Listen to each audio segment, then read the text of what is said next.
Ja, grüß euch benannt und seinen Sackrischgurden.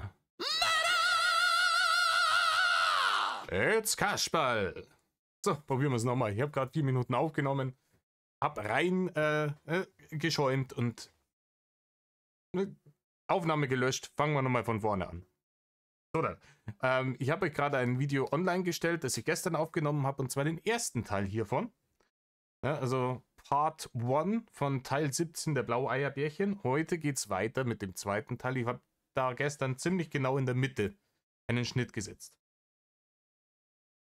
Und bevor wir aber dazu kommen, ich habe mir gerade ein bisschen eure Antworten durchgelesen auf meine Community-Umfrage und war viel Unterschiedliches dabei. Manche Leute haben gesagt, ja komm, lass den alten Krampf. Polar-Bärchen würde ich, wenn dann wahrscheinlich erst, wenn noch ein bisschen Zeit ins Land gegangen ist, machen, weil das ist nur relativ brandaktuell von Secret Service und einem Bewährungsversager behandelt worden. Aktuell sind die Polska-Bärchen vorne in der Umfrage.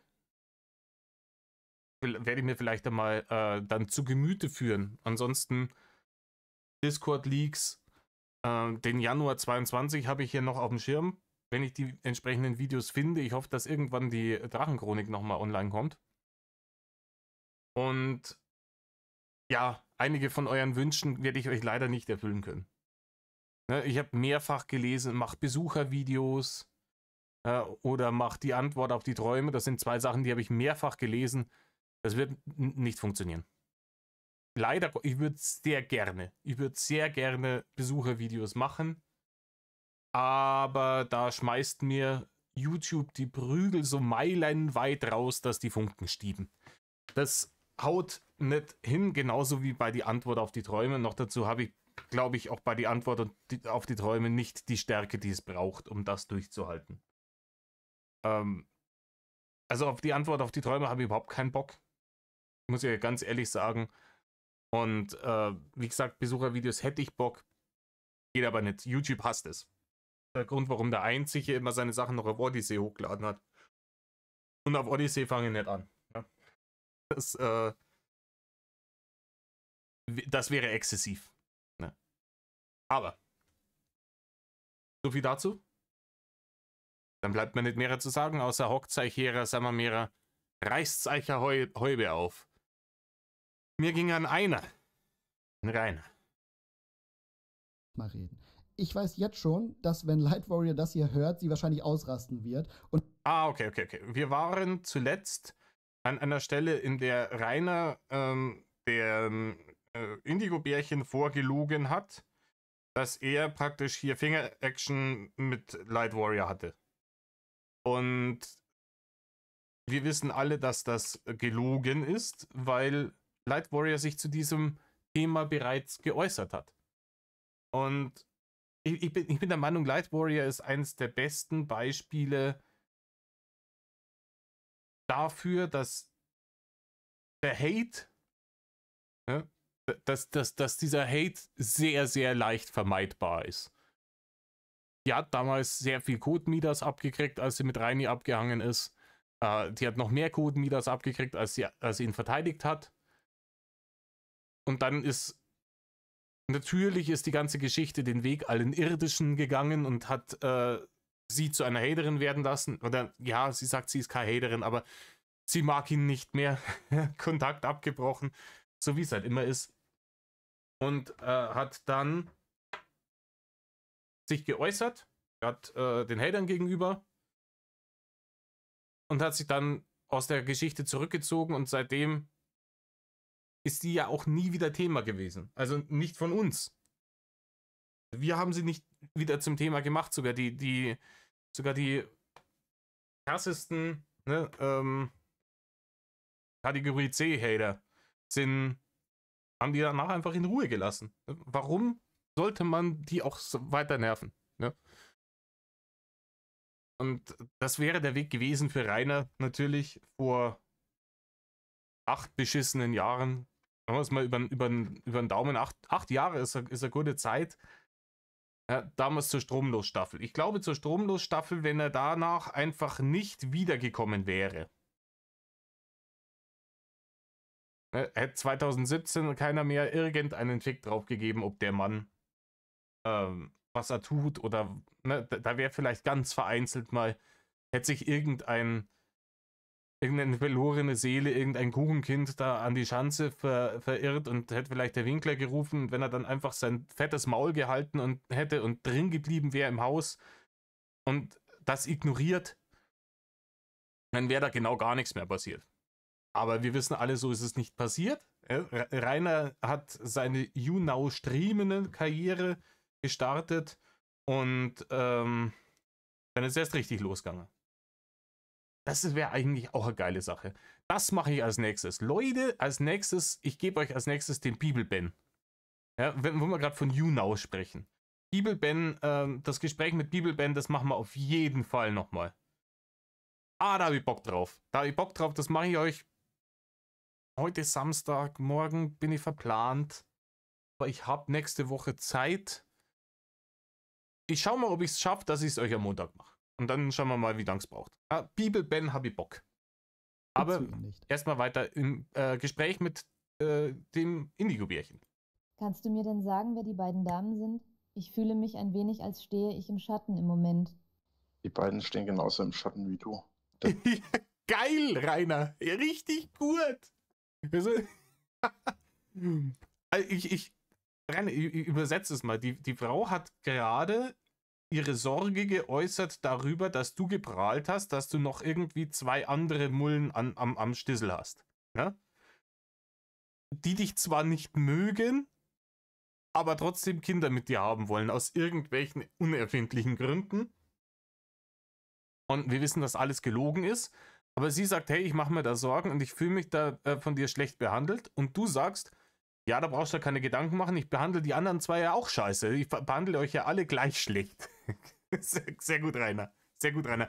Wenn du noch mal wissen willst, warum du 35 und immer noch ungebimst bist, frag mich, ich erkläre es dir gerne. Ich mal dir was auf. Sollen wir es so machen? Wir gehen in irgendwie an einem Wochenende. Ja? Keine Ahnung, bestechen den Hausmeister von irgendeiner Schule, dass er uns reinlässt. Ich weiß, Schule ist ein Hater, aber und dann gehen wir an eine Tafel und da male ich dir das auf, warum das so ist, dass du 35 und ungebimst bist. Und ich verrate es dir, Rainer, die Zusammenhänge sind relativ eindeutig, wenn ich mir das so anhöre. Das hat aber nicht, das geht nicht gegen dich und das geht nicht gegen die. Wenn es mal dazu kommt, dass ich mich mit den beiden treffe und wir beide zu dem Zeitpunkt jetzt auch schon mehrfach uns getroffen haben und das zwischen uns vielleicht auch was Festeres wird. Im Moment sieht es ja noch nicht danach aus, weil das ist ja momentan für dich auch noch nicht der Fall, soweit ich das jetzt gesehen habe. Ich weiß nicht. Ganz ehrlich, das ist, wenn sie die anderen Weiber anspricht, dann ist es ja zwischen uns ja noch nichts Festes. Ich darf ja noch, weil das mit uns ist ja so ganz, wir kennen uns ja praktisch noch nicht. Ne? Du warst erst einmal da und wir schauen nochmal, wie das jetzt wird zwischen uns und bla bla bla bla bla bla bla. Wenn es nicht um irgendwelche anderen Weibergeschichten geht, dann wird lospalabert von wegen, wir ziehen zusammen und bescheißen gemeinsam irgendwie das Jobcenter um so und so viele Barrene im Monat und in einem Jahr haben wir schon 3 Kinder oder so. Keine Ahnung, Rainer ist ein ganz besonderer Mensch, denn seine Kinder wachsen dann auch schneller. Der kriegt das hin. Und, oder er schwängert sie einfach mehrfach. Gleichzeitig. Keine Ahnung. Aber das wird er schon schaffen. Ne? Irgendwie. Und das passt alles nicht zusammen. Auf der einen Seite ist da die Zukunft geplant und Kinder und alles. Und auf der anderen Seite, wenn es um seine 2 Mullen aus Denken geht, dann heißt es auf einmal, ja, wir kennen uns ja kaum. Heute so, morgen so, übermorgen sowieso. Wie das jetzt für dich ist, keine Ahnung. Aber noch steht ja nicht fest, dass wir in eine Beziehung gehen. Sollte es soweit kommen, dann lernst du die natürlich klar kennen, logisch. Aber bisher sieht es ja auch nicht so aus, dass ich die beiden überhaupt, also die eine treffe ich wahrscheinlich sowieso die nächsten Monate, Jahre nicht, weil sie sich wegen den Hatern von mir fernhält, auch wenn wir unbedingt mal, also auch wenn sie unbedingt mal mit mir bumsen will. Und die unbedingt will sie das. Ja, das klar wieder sofort, Rainer. Das hat sie da wahrscheinlich genau so gesagt, oder? Die hat ihm, wahrscheinlich hat sie eine Sprachnachricht geschickt. Also Reini, du bist es einfach. Du bist auf jeden Fall die Krönung der Schöpfung und ich will unbedingt bimsen mit dir. Aber ich traue mir nicht wegen die Hater. Das hat sie genau, so ist das gelaufen, das Gespräch. Du kannst es dir nicht ausdenken. Die andere, Die gibt's auch nicht, Rainer. ein Kind von mir will, das wird auch nichts so schnell. Deswegen, Rainer, wenn das alles nichts wert und du die nächsten nicht erwartest, irgendeine von den, egal ob erfunden oder nicht, innerhalb der nächsten Monate oder gar Jahre zu begegnen, warum redest du dann darüber?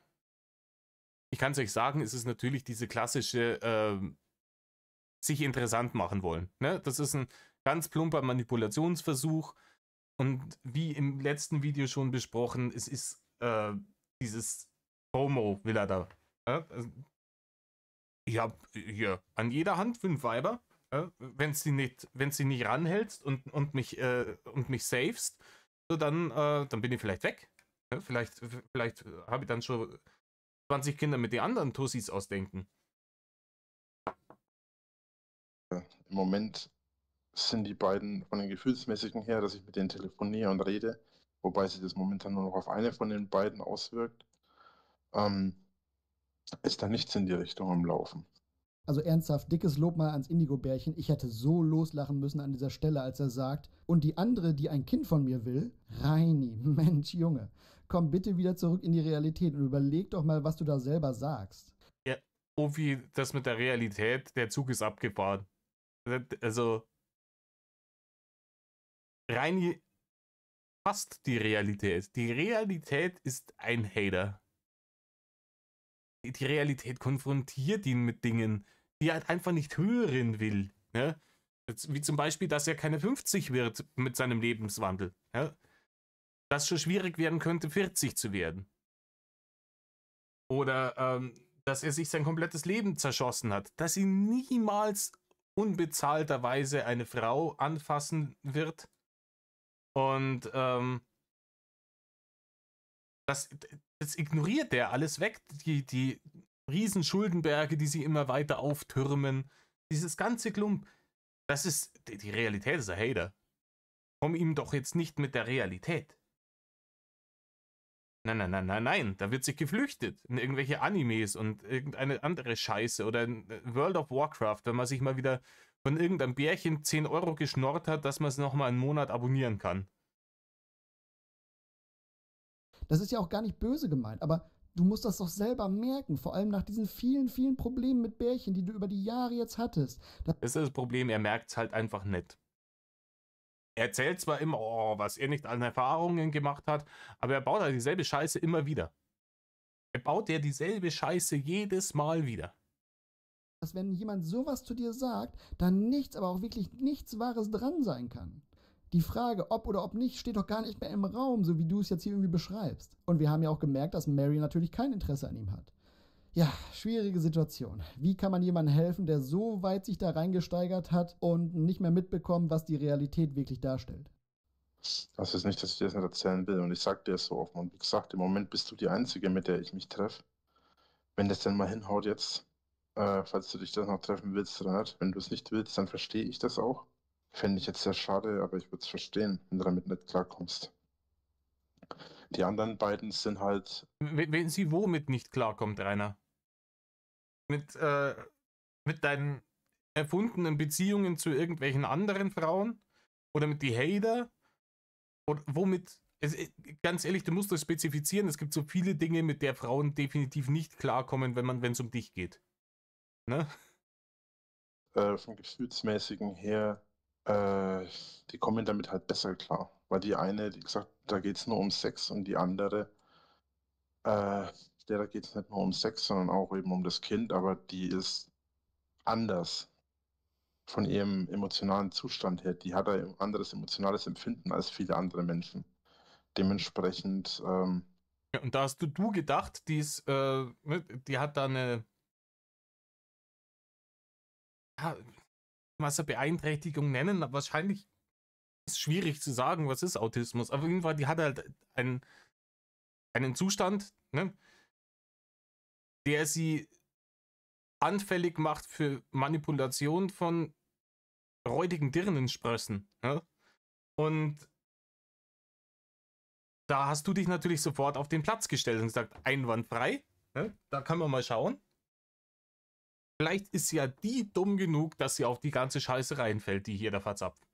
Und sie war ja anscheinend auch insofern dumm genug, dass sie da tatsächlich hingefahren ist. Aber sogar die hat gecheckt, was du für ein widerlicher Fettbeitel bist. Dementsprechend läuft das mit ihr auch anders. Nein, mit der läuft überhaupt nichts. Aber gar nichts. Da lief auch nie irgendwas. Der hast du dieselben Lügengeschichten erzählt wie dem Indigo-Bärchen jetzt. Von wegen der Light Warrior und wie die nicht im Zimmer umeinander geplärrt hat vor Ekstase, als die angeblich die Wurstfinger in die Foot, ne? Den ganzen Krampf. Das läuft anders. Nix läuft, Rainer, so wie immer. Bei dir läuft nichts. Ne? Der Satz läuft bei dir wird höchstens sarkastisch, meistens zynisch dir gegenüber geäußert. Niemals im wahrsten Sinne des Wortes. Oh. Also, dass sie Autismus hat, wissen wir ja. Das hat sie ja selber gesagt. Und das hört sich für mich jetzt hier schon sehr stark danach an, als wenn Reini das versucht auszunutzen. Jupp. Profi, genau so ist es. Ne? Reini versucht ja schon seit Jahren irgendwelche Mullen zu manipulieren und dazu zu bringen, irgendwie mit ihm Snooze zu machen. Und da hat er sich gedacht, die ist emotional angreifbarer als andere Leute. Und dann probieren wir es halt da. Weil der kennt gar nichts. Er kennt keine Scham und kein schlechtes Gewissen. Und Reini ist 100% auch einfach der Meinung, dass er das verdient hat. Ne? Er hat einen Anspruch, ein Recht darauf, dass er Snooze nur mit Frauen hat. In seinem Kopf. Und deswegen bin ich auch der Meinung, deswegen ist dem auch alles wurscht. So, der denkt sich, im Krieg und der Liebe ist alles erlaubt. Und deswegen glaube ich, dass der tatsächlich gefährlich ist für Frauen. So nach dem Motto, ja, bei ihr läuft das anders und deswegen bin ich mit ihr noch auf diesem Trip, dass ich ihr ein Kind machen möchte. Ich weiß nicht, ob es so gemeint war von ihm, aber da schwebt ein ganz, ganz mieser Unterton mit, wenn er das so erzählt. Also du musst es dir jetzt überlegen, wie du das machen willst. Wie gesagt, ich werde dir in keiner Form den Druck machen. Aber es funktioniert halt auch nicht so, dass man da einfach hin und her rennt. Also willst du nicht kommen morgen? Nehme ich jetzt mal an. Ich muss da noch ein wenig drüber nachdenken. Ich will ja keinen Druck machen. Aber wenn du morgen nicht kommst, so dann war's das. Aber kein Stress. Ne? Und mir geht es nicht nur um Sex. Wenn es mir nur um Sex gehen würde, dann hätte ich dir... Dann hättest du was? Wird es jetzt strafrechtlich relevant? Dann hätte ich dich auch anlügen können oder gar nichts sagen können. Ja, geil. Das ist so, hey, wenn es mir nur um Sex gehen würde, dann hätte ich dich hart angelogen. Alter. Oh je, da hätte ich dir die Hucke vollgelogen. Noch mehr als eh schon. Ein weiteres Puzzlestück in dem großen Bild, warum du 35 und immer noch ungebimst bist, Rainer. Weil er prahlt damit, ja, dass er sagt, hey, mir geht's gar nicht nur um Sex, ich will nicht nur das eine.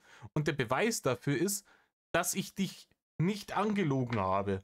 Weil würde es mir um Sex gehen, dann würde ich dich anlügen, weil das ist mein Ding. Und Rainer, doch, du hast sie angelogen. Ja? Die Geschichte mit Light Warrior ist geradeaus gelogen und die Geschichte, dass die andere ein Kind von dir will, ist auch gelogen. Und es ist alles gelogen.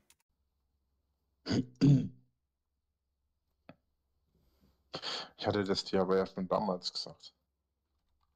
Das Problem ist halt auch für dich oder mit dir, dass du halt ein ganz anderes Du hast halt auch, du willst halt auch was ganz anderes oder erwartest halt auch aus einer Beziehung was ganz anderes. Ja, du erwartest, dass sie einkaufen geht für dich, dafür sorgt, dass immer Fressi da ist, Zucker mitbringt, Wurstfach hinhält und ansonsten ihr Maul hält. Das ist deine Erwartungshaltung an die Beziehung. Und ihre Erwartungshaltung ist, noch so viel Mett farmen, wie es irgendwie geht.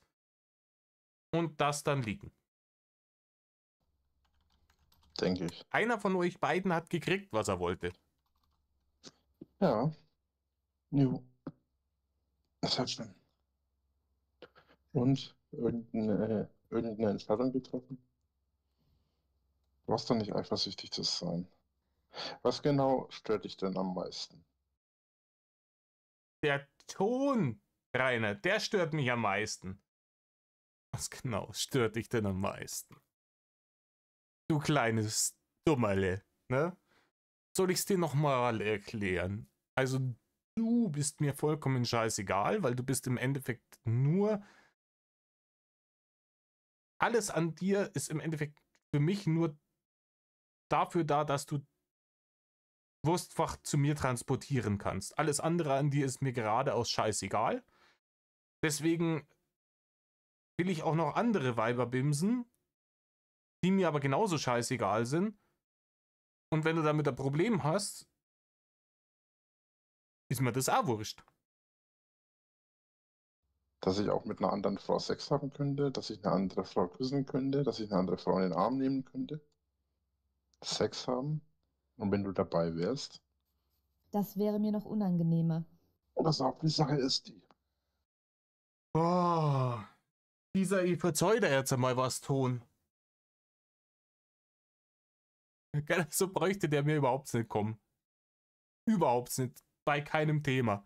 Wenn der mir einmal kommt, deswegen, ich wäre auch fürchterlich schlecht drin gewesen, mich auf irgendwelche Discords zu zecken, um ihm da irgendwelche Scheiße rauszujodeln. Ich könnte mich nicht beherrschen. Ich finde das erstaunlich, dass die Leute die Stärke haben, die es braucht, um das auszuhalten, um diese Leaks zu produzieren, weil du musst ihm ja wirklich über Wochen in den fetten Arsch kriechen und das halt in der Hoffnung, dass dann da irgendwas kommt und du darfst es ihm nicht sagen. Wenn der so kommen würde, so jetzt pass mal auf, du passt jetzt einmal auf, weil so redest du nicht mit mir, du dummes Arschloch. Und jetzt troll dich und zwar flott, weil ansonsten klatschst du zwar keinen Beifall. So ein Ding ist es. Das habe ich dir damals ja auch schon gesagt. Bei mir läuft es so. Bei mir läuft es so. Rainer, bei dir läuft nicht. Das haben wir vorhin schon etabliert. Es läuft nicht. Es lief nie, es läuft nicht und es wird auch niemals laufen. Ne? Du läufst auch nicht, du wongelst und irgendwann wirst du rollen. Ne? Wenn sie dir dann endlich die Haxen abgenommen haben. Weil du nicht aufhörst, diesen Drecksfraß in dich reinzustopfen in rauen Mengen. Ich wette was. Also mich würde es wundern, wenn er abgenommen hat. Ne? Also wenn der dann Ende des Jahres, Anfang nächsten Jahres, sagen wir mal, kommt er wieder. Mich würde es wundern, wenn er sich dann in den Streamen hockt und er ist dünner geworden. Ich glaube, dass der aktuell auf die 300 Kilo Staffel hinarbeitet. Der hockt da in Zobis, dattelt den ganzen lieben langen Tag und einmal in der Woche karrt ihm irgendwie Uwe eine Schubkarre mit Drecksfraß vor die Tür. Und das war's. Und wahrscheinlich wächst der gerade so in seinen Stuhl rein oder so. Ne? Und in ein paar Monaten, wenn er dann wieder da ist, dann schaut er aus wie dieser komische, war das in Blade? Dieser super fette Vampir in Blade, der da nur der da nackt an seinen Bildschirmen flackt. So ein Ding ist es.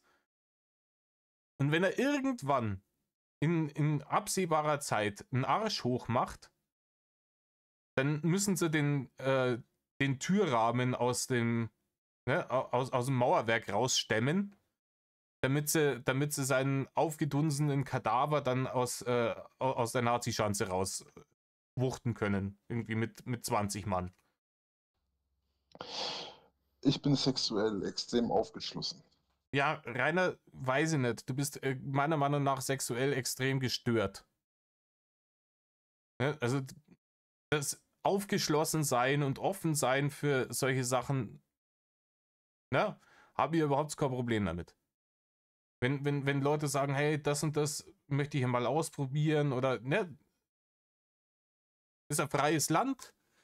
Gott sei Dank haben wir diese verknöcherten Moralvorstellungen von vor 100 Jahren nicht mehr.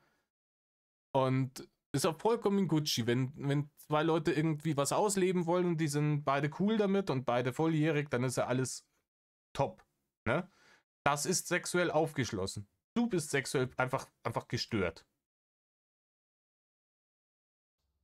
Ja, das bedeutet auch, dass ich auch kein Problem damit hätte, wenn du jetzt einen Typen kennenlernst, mit dem du gerne ins Bett gehen möchtest, kann man. Aber er muss dabei sein, oder? Kommt jetzt das? Er muss dabei sein? Und Rainer, nein. Im Leben nicht. Ganz ehrlich, ich würde Geld dafür bezahlen. Ich würde Geld dafür bezahlen, was passieren würde. Angenommen, Rainer kommt mit irgend so einer Tussi zusammen. Vollkommen utopisch, aber bleibt mal kurz bei mir. Und er erzählt ihr diesen Krampf. Ja, von wegen, ja, du darfst ja auch rumbimsen, ich will nur dabei sein. Und die Tussi holt dann einen Dude. Und der Dude sieht gut aus und hat einen Mordsprügel in der Hose und verräumt die nach allen Regeln der Kunst. Und Rainer hockt daneben und schaut wie ein kleiner Junge auf dem Schulhof, dem man gerade irgendwie sein Pausenbrot weggenommen hat. Alter, das würde ich zu gerne sehen. Das wäre komplette Eskalation, glaube ich. Man das auch gerne machen. Aber ich kenne das mit eifersüchtig. Ich bin auch eifersüchtig. So ist es nicht. Rainer, du bist krankhaft eifersüchtig. Du hast die arme Frau 33 Mal in einer Nacht angerufen. Und ihr dazu nur 123 Nachrichten geschrieben. Und Voice-Nachrichten geschickt und so weiter und so fort. Und das war schwer unangenehm. Also laber nicht. Rainer, was du willst, ist, du willst mit so vielen Frauen wie möglich Snoo-Snoo haben, aber die dürfen nur exklusiv einen großen Drachenlord in die Kiste. Du hast da so Vorstellungen wie, hättest du dann am liebsten nicht so ein Harem. Irgend so eine Vorstellung hast du. Also, keine Ahnung. Tauscht du mal wieder Frau gegen ein Kamel und dann.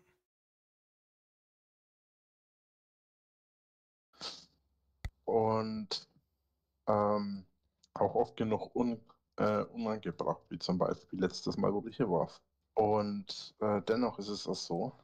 Was? Bin auch eifersüchtig, so ist es nicht. Und auch oft genug unangebracht, wie zum Beispiel letztes Mal, wo du hier warst. Oh, du weißt also, dass dein Verhalten unangebracht war, als sie das letzte Mal da war. Das ist schon mal gut. Allerdings hakt es dann nicht an der Eifersucht, Rainer. Ja? Du warst eifersüchtig auf sie und Uwe, weil sie bei Uwe drunten gehockt ist. Aber jetzt sind wir ganz ehrlich, ja? Den Uwe wird sie nicht verräumen. Also da hast du sicher, und da kommst auch du drauf, ne? dass du da keine Sorgen machen willst.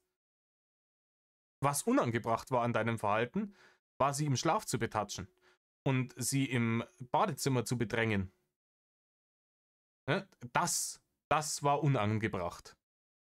Und die Art und Weise, wie du sie behandelt hast am nächsten Tag in der Früh, war unangebracht.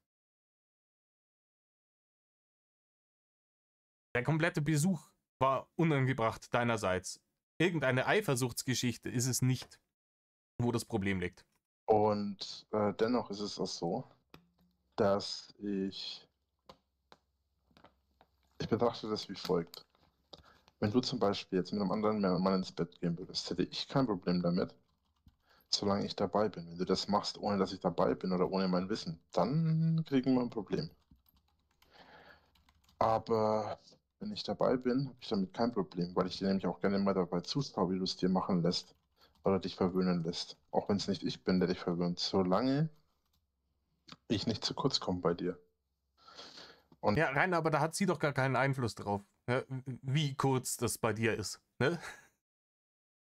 Und ja, wir haben das im letzten Video schon zu Genüge auseinandergedröselt. Bei dem passiert in der Hose überhaupt nichts mehr. Ne?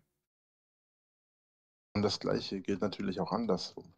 Wenn ich mit einer anderen Frau im Bett bin oder im Bett war, heißt das nicht, dass ich nicht mit dir auch noch ins Bett gehen werde oder möchte. Ja, herzlichen Glückwunsch. Alter, da kannst du ja richtig drauf freuen. Ne?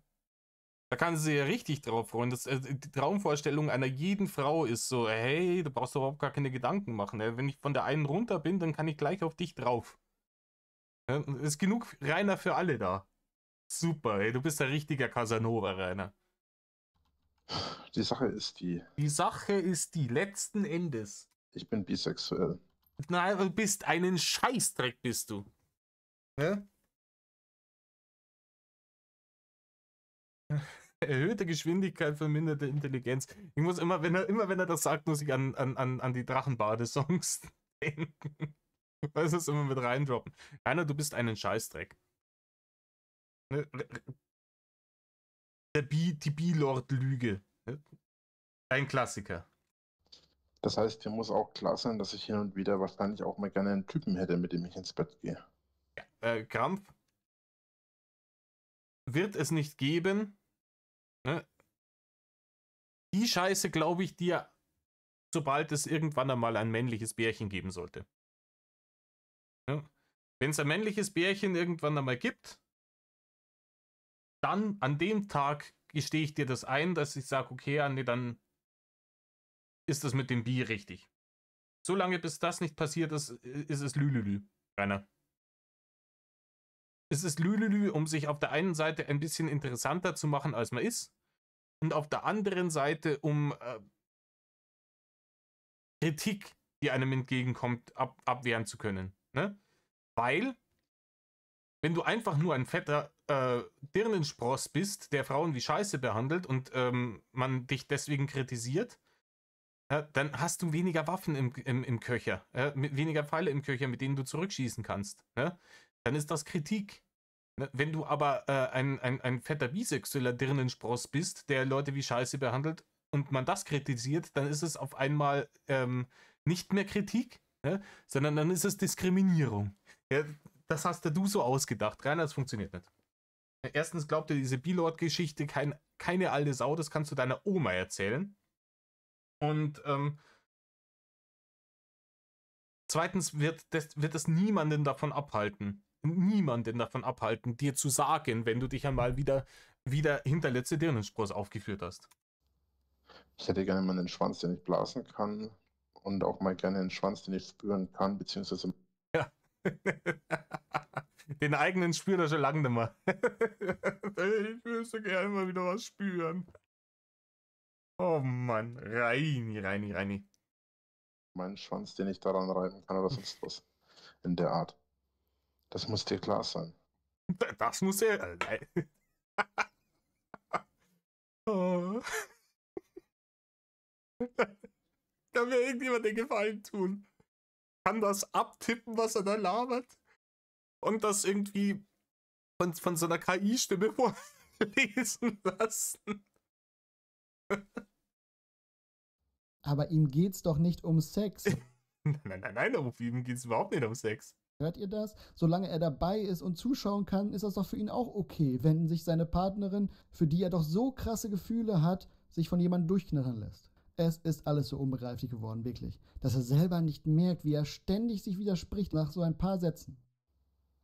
Also selbst wenn es keine andere Frau wäre, gäbe es mindestens andere Typen, mit denen ich ab und zu mal was machen möchte. Ich habe auch kein Problem dabei, wenn du da mit dabei bist. Aber das gehört bei mir eben einfach dazu. Gleichzeitig werde ich dir natürlich nichts in der Form verbieten, ob du jetzt mit einem Mädel oder mit einem Kerl was haben möchtest. Ich will dir dafür nichts verbieten, aber es gäbe dafür natürlich Regeln, wie zum Beispiel, dass ich eben dabei sein möchte und zuschauen möchte. Minimum zuschauen. Vielleicht mitmachen, vielleicht auch nur zuschauen, je nachdem, ob du dann möchtest, dass ich mitmache. Ach so, gerade hieß es doch noch, sie müsste ihm nur davon erzählen. Nee. Das hat er jetzt schon Das hat er schon deutlich genug gemacht, dass er da immer mit dabei sein will.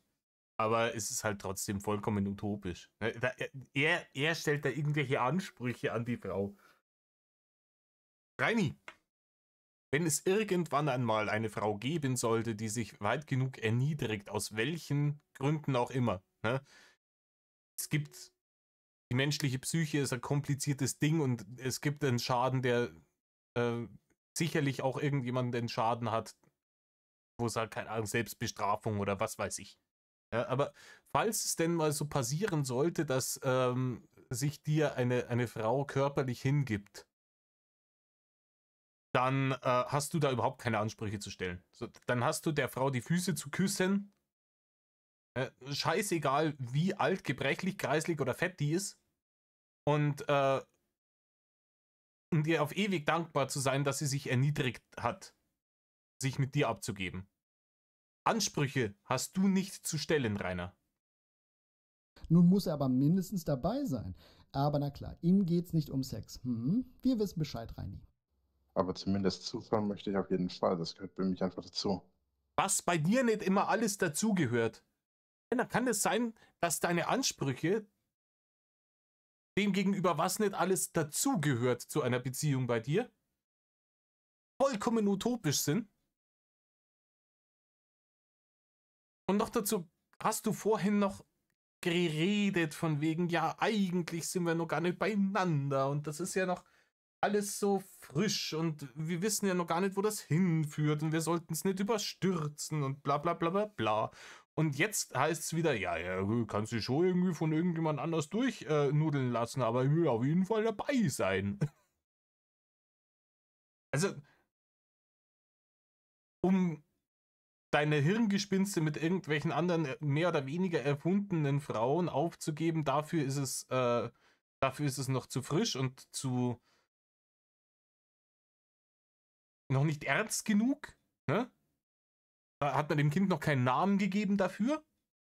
Aber um ihr Vorschriften zu machen, von wem sie sich wann irgendwie in wessen Gegenwart begatten lassen darf, dafür ist es nicht zu früh. Übergriffig, though. Damit hatte übrigens die eine, die von mir ein Kind möchte, auch ein Problem. Dass ich da immer dabei sein möchte. Sie hat kein Problem damit gehabt, wenn ich jemanden ins Bett gehe, aber sie hat ein Problem damit gehabt, wenn ich wollte, dass ich dabei bin, wenn sie das macht. Natürlich hätte sie auch jederzeit bei mir dabei sein dürfen. Ja, aber Rainer, das will doch auch niemand. Verstehst du das nicht? Diese ganze Wannabe-Polyamorie-Scheiße und dieses ganze Gedöns. Du hast doch da überhaupt. Du tust so, als hättest du irgendwas, womit du verhandeln kannst. Du hast null Verhandlungsbasis. Und zu sagen, ja, du darfst ja dann auch dabei sein, wenn ich umeinander bimse. Ja, das wollen die aber auch nicht. Die wollen überhaupt nicht, dass groß umeinander gebimst wird. Und das checkt er wieder nicht. Weil, pass mal auf, bei mir läuft das ja so. Wie gesagt, gleiches Recht für alle. Ja, ganz ehrlich. Aber das ist halt wieder so was, wenn die Bärchen da weiter mitfarmen wollen, dann müssen sie sich diese Scheiße anhören. Das ist genauso wie bei den Discord-Speerlutschern. Die müssen auch da sitzen und ins Arschgebirge kriechen. Ich könnte das nicht. Wie gesagt, ich finde das wichtig, dass es diese Leute gibt, gerade weil diese Discord-Leaks so viel über seinen Charakter aussagen. Dinge, die er niemals nach außen dringen lässt, wenn er irgendwo ein Streamen macht oder Video aufnimmt oder sowas, sondern die er nur dann rauslässt, wenn er sich da irgendwie unbeobachtet fühlt. Da kommt der richtige Rainer zum Vorschein. Und da sind ja auch diese ganzen üblen Dinge passiert. Ne? Also so die Wien-Aussage, die Maradona-Aussage, das ganze Glump. Ne? Ganz viele Sachen, die man ihm ankreiden kann, sind nur über diese Leaks irgendwie überhaupt ans Licht gekommen.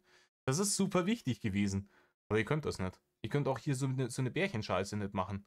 Ganz ehrlich, ich würde dem Hootsuite irgendwie, würde ich den niederschreien einfach. Ich würde komplett eskalieren. Der macht mich so brutal wütend einfach. Aber damit hat sie ja auch ein Problem. Das Hauptproblem ist halt, wenn man Rainer, wenn du jeder Frau, die du triffst, von diesem großartigen Lebenskonzept berichtest, das du da hast für dich. Ne? Von wegen in der Gegend rumbimsen, jeder sofort irgendein Kind ans Knie schrauben, etc., etc., etc. Und jede Frau, der du das sagst, sagt, hey, finde ich überhaupt nicht geil. Ja? Und fragt dich, ob du irgendwie als Kind zu nah an der Wand geschaukelt hast, dann könnte es sein, nur ganz vielleicht, dass du das Problem bist. So wie in jeder anderen Lebenssituation auch. Es ist immer dieses Seymour Skinner-Meme. Ne? Es sind die Kinder sind schuld. Ne? Oh Mann. wenn man mehr als eine Person hat, dann hast du halt schon die Situation, dass du mindestens auf einen Nenner kommen müsstest. Und das wiederum macht schon wieder die Sache ziemlich problematisch. Weil umso mehr Leute du hast, umso schwieriger wird es, einen gemeinsamen Nenner zu finden. Richtig, Rainer. Ergo? Aber das sind wieder diese Gedankengänge, die, wenn er logisch zu Ende gehen würde, würde er irgendwann zu dem Schluss kommen, Moment einmal, dann ist ja das, was ich hier mache, komplett idiotisch. Ich habe seit Ewigkeiten Probleme damit, überhaupt eine Beziehung zu einer Frau aufzubauen. Und je mehr Leute da irgendwie ins Spiel kommen, desto komplizierter wird es und desto schwieriger und desto unwahrscheinlicher, dass es funktioniert. Und dass er dann den Schritt geht und zu sagen, dann schraube ich meine Ansprüche zurück und dann gehe ich eben auf das Ziel, dass ich sage, ich will eine funktionierende Beziehung haben. Und von diesem Basislager aus kann ich dann vielleicht irgendwann einmal kleine Expeditionen starten, dass ich sage, hier, probiert mal das, mal schaut, man redet drüber. Ja? Und wie halt erwachsene Leute das machen. Ne? Irgendjemand hat dann Bock auf irgendwas und sagt, hey, wollen wir mal ausprobieren. Und dann kommt entweder ein Ja oder ein Nein und fertig. Reiners beendet aber diesen Gedankengang kurz vor dieser Conclusio, dass er merkt, okay, scheiße, ich bin das Problem. Ne? Da ist dann wieder dieser Realitätsfilter, da ist eine Brandmauer im Kopf, an der ist kein Weg vorbei, dass er auf jeden Fall nicht zu dieser Conclusio kommen kann. Stattdessen bricht er dann ab, geht auf den nächsten Gedankengang und fabulisiert sich da wieder irgendeinen Krampf in seinem Ogerstübchen zusammen, den er aus irgendwelchen Pornofilmen hat. Wie das zu laufen hat. Wie gesagt, im Moment brauchst du dir erstmal keinen Kopf machen, weil im Moment kommt es ja noch nicht dazu, dass ich mit einer anderen ins Bett gehe. Zumindest jetzt nicht die nächste Zeit. Die Sache ist, wir hatten ja noch nicht einmal, wir haben ja noch nicht mal rumgeknutscht bisher. Vielleicht küssen wir uns dann, falls du jetzt doch kommst, morgen mal und dann merkst du halt, oh, du möchtest mich gar nicht küssen, weil es dir nicht gefällt. Oder du möchtest keinen Sex haben, weil es dir nicht gefällt. Das kann Ja, zum Beispiel, weil ich mir das schon schwierig vorstelle, jemanden zu küssen mit diesem Kiefer, den du da hast. Aber das wäre, ja, ne, Liebe schlägt viele Brücken. Das wäre, glaube ich, noch das geringere Problem. Ich glaube, dass der aus dem Maul stinkt wie die Kuh aus dem Arsch, weil ihm sämtliche Zähne vergammeln.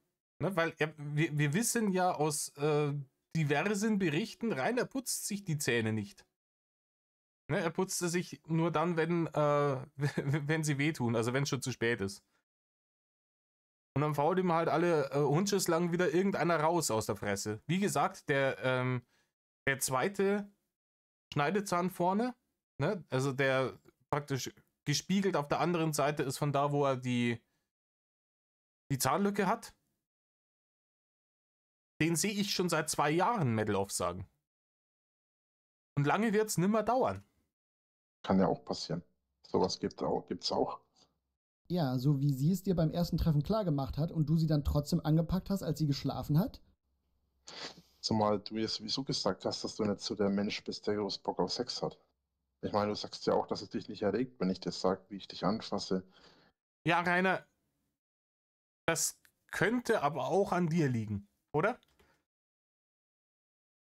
Also, wie kannst du auf die Idee kommen, dass du der Frau, die dich abgewiesen hat körperlich, ne, erzählst, hey, als du gepennt hast, habe ich dich angepackt und dann vollkommen schockiert bist, dass sie das nicht erregt. In was für einem Film bin ich? Was bin ich hörend? Das ist doch unfassbar. Rainer, für so eine Geschichte solltest du in den Knast und nicht irgendwie ins Bett. Wie ich meinen Schwanz an deiner Teilerei werde. Boah, come on, Rainer. Bitte. Bitte. Sogar meine Libido geht gerade in den Keller, um sich zu erschießen. Dein Kitzler und so weiter. Das macht dich ja nicht an, hast du gesagt. Du hast das ja alles schon mal gemacht. Also kannst du doch zumindest halbwegs nachvollziehen, wie das sich anfühlt und wie das ist. Ja, und das. Ja, und keine Ahnung, ich glaube, diese Asexualität ist halt auch vom Bärchen gelogen. Einfach um ihn ein bisschen auf Abstand zu halten. Ist auch vollkommen nachvollziehbar. Aber es gibt ja tatsächlich asexuelle Leute. Und die haben halt einfach keinen Bock auf Sex. Und das ist doch auch vollkommen in Ordnung. Lass doch die Leute in Ruhe. Das ist ja gerade so wie Leute, die keinen Alkohol trinken. Und dann kommen wieder irgendwelche, ja, warum trinkst du keinen Alkohol? Ach komm, einen kleinen. Ach, du hast doch sicher schon mal Alkohol getrunken. Ja, und das hat mir nicht gefallen. Ja, dann hast du vielleicht nur noch den richtigen Alkohol nicht getrunken. Vielleicht probier mal meinen Alkohol. Lass doch die Leute so leben, wie sie lustig sind. Wenn die alle sagt, sie hat keinen Bock auf Bimsen, dann hat sie keinen Bock auf Bimsen. Und schon 3-mal nicht mit dir. Leute, Reinig, du bist der Grund, warum manche Leute asexuell werden, glaube ich. Ne? Frauen, die dich sehen, fängt der Sand an, aus der Mumu zu rieseln. So trocken werden die von dir. Und noch schlimmer wird es, wenn du dein Schandmaul aufreißt und sie dann auch noch merken, was du für einen Charakter hast. Weil dann ist ganz vorbei. Ja, dann wächst die zu. Sex aber zum Großteil im Kopf stattfindet, finde ich das schon merkwürdig. Und da denke ich mir halt, vielleicht läuft es jetzt so, dass wir uns treffen, vielleicht auch ein paar Mal Sex haben, dir das vielleicht sogar wirklich gefällt, aber du relativ schnell daran die Lust verlierst. Weil du halt vielleicht einfach kein Interesse groß am Sex. Ja, und dann haust das weiter, oder? Weil dann nützt sie dir nichts mehr, oder? Das willst du jetzt gerade sagen. Ah, es ist großartig, wie Rainer mit Menschen umgeht. Sex hast. Und das hast du ja mehr oder weniger selbst schon so gesagt. Und das hier auch nochmal als Beispiel für dieses Abdriften und diese Entkopplung der Realität. Er denkt wirklich, dass die Unlust bezüglich Geschlechtsverkehr an dem Bärchen liegt und nicht am Sex mit ihm. Ja. Das ist halt der Narzissmus. An ihm kann es nicht liegen, weil er ist der Rittmeister. Oh, er ist der Rittmeister. Und das ist ja der Punkt. Er denkt sich, er muss die nur einmal dazu bringen, dass sie mit ihm Snooze macht. Einmal muss er es schaffen. Und dann ist die so überzeugt und dann will sie nie wieder irgendwas anderes. Das ist in seinem Kopf, findet das genauso statt. Die ganzen Frauen, die wissen gar nicht, was sie verpassen. Ja, und wenn es eine Mal machen würde, so dann hätte er ausgesorgt, weil dann spricht sie es rum. Darauf kommt er gar nicht, dass er das Problem sein könnte. Das muss halt am Bärchen liegen. Wenn sie nicht nass ist wie ein Kieslaster, wenn er seine tollen Fantasien da ablässt, ja, an Reini kann das natürlich nicht liegen. Das war ich am Samstag, das war ich am Montag, wo du hier warst, auch. Obwohl ich genau in meinem Kopf gewusst habe, dass es keinen Grund dafür gegeben hat und so weiter, hat es sich daran geändert, dass ich eifersüchtig war. Und letzten Endes hast du ja noch nicht einmal. Ladies and Gentlemen, letzten Endes was versucht dagegen zu unternehmen. Die Sache ist es ist immer schwierig. Das ist in erster Linie Kopfsache. Die Phrasendrescherei ist jetzt gerade wieder letzten Endes. Die Sache ist die. Und ich kann dir nicht versprechen, dass sich das verändert, wenn du ein bisschen mehr Erfahrung damit hast. Ja. Aber bei mir zum Beispiel war das so, dass sich das mit der Zeit bei mir verändert hat. Vielleicht ist Mit welcher Erfahrung denn, Rainer? Erzählt die 35-jährige Jungfrau, erzählt von den Erfahrungen, die das Leben verändert haben. Einwandfrei. Ich bin gerade ein bisschen abgelenkt. Ich habe ein sehr flauschiges Miez auf dem Schoß. es bei dir auch so, vielleicht auch nicht. Ich weiß es nicht. Fakt ist auf jeden Fall, Fakt ist, Alter, die Phrasendrescherei geht los. Letzten Endes Fakt ist. ich bin so und ich kann nichts dagegen machen. Ich hätte dafür einen Vorschlag, aber ich weiß nicht, ob. Ja, Rainer, das ist schon klar, du bist so, aber wenn das so wie du bist halt scheiße ist, ne, dann sollte man vielleicht doch mal überlegen, ob man da nicht was dran ändert. An sich selber arbeiten. Braucht er nicht, er ist perfekt. Du den Ne? machen willst und ich weiß auch nicht, ob das gut für dich ist. Ganz kurz, wenn ich mit Uwe abends einen trinke, musst du doch nicht eifersüchtig sein. Weiß ich in meinem Kopf. Ändert aber nichts daran, dass es so ist. Mein Vorschlag wäre, du kommst her. Das, ganz ehrlich, das wäre es gewesen, wenn das Bärchen einfach, ne, take one for the team, hinwehrt und einfach Uwe verräumt, so dass Reini es mitkriegt. Ich glaube, das wäre die schnellste Variante, wie man ihn da aus Zobes rausoperieren kann. Ne, weil ich glaube nicht, dass Rainer das aushalten würde, dann mit Uwe noch unter einem Dach zu leben. Oder die würden aneinander geraten und so eskalieren, dass Uwe ihn vor die Tür setzt. Irgend sowas wird passieren. Morgen, wir verbringen eine schöne Zeit miteinander und dann sehen wir, wie es weitergeht. Und ich werde nichts machen, was du nicht willst. Das solltest du mittlerweile gemerkt haben. Nein, Rainer, sollte sie nicht gemerkt haben. Das Gegenteil sollte sie mittlerweile gemerkt haben. Er tut so, als wäre das etabliert, dass er nie irgendwas getan hat, was sie nicht wollte. Obwohl er vor kurzem noch damit geprahlt hat, dass er sie angepackt hat, als sie gepennt hat. Obwohl sie ihm vorher deutlich gemacht hat, dass sie das nicht will. Und jetzt erzählt er hier, ja, ich würde ja nie irgendwas machen, was du nicht willst. Das weißt du ja. In welcher Realität lebst du? Eine so unglaubliche Aussage. Erinnert an die WhatsApp, wo er drauf eingegangen ist. Sie wollte es doch auch. Einfach nur schlimm sowas, dass er selber nicht merkt, wenn er was falsch gemacht hat und wenn er Grenzen überschritten hat, die wirklich strafrechtlich relevant sein können. Und genau das ist der Grund, warum er meiner Meinung nach wirklich gefährlich für andere Menschen ist. Ja, finde ich auch, aber ich finde es halt wirklich schwierig. Weil es halt auch immer fragwürdige Charaktere sind. Weil dieses blaue Eierbärchen ist ja wohl jetzt auch, ne, nicht vom Himmel gefallen, sagen wir es mal so. Ja, es sind halt immer schwierige Charaktere, dass wenn der bei anderen Leuten gemacht hätte, der wird schon längst im Knast sitzen. Ne, also, angenommen, der hätte die Taschenlampe nicht einem Max über die Rübe gezogen, sondern irgendjemanden, bei dem im Kopf noch was kaputt gehen könnte, der sich normal aufgeführt hätte, der eine normale Aussage gemacht hätte vor Gericht und sich danach getrollt hätte, dann würde er jetzt im Knast sitzen. Diese Aktion, wo er das Bärchen angepackt hat und über WhatsApp-Sprachnachricht davon prahlt, wenn ihn anzeigt, dann geht er in den Bau. Ne? Aber es passiert halt wieder nicht. Es sind halt immer diese fragwürdigen Charaktere irgendwie. Und ehrlich gesagt, ich habe dir ja schon mal gesagt, ich tendiere momentan eh dazu. Und das natürlich die andere Seite der Medaille ist natürlich, viele Leute haben sich gespart, ihn wegen irgendwelchen Geschichten anzuzeigen, wenn es nicht allzu wild war. Einfach nur, weil man sich den Stress nicht geben wollte. Ne? Du musst dann vor Gericht erscheinen, musst da Aussage machen, dann kriegt Reini deine Daten, die landen dann super schnell im Internet, weil wir wissen, Reini steht richtig drauf, Leute zu leaken. Reini leakt alles und jeden, ob er will oder nicht. Ne?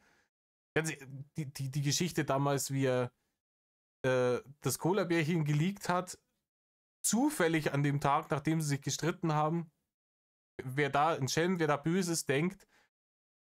Und dann kurz bevor das Treffen war, hat er sie ja dann versehentlich nochmal geleakt. Da hat es ihm dann wirklich leid getan, dass er sie nochmal geleakt hat.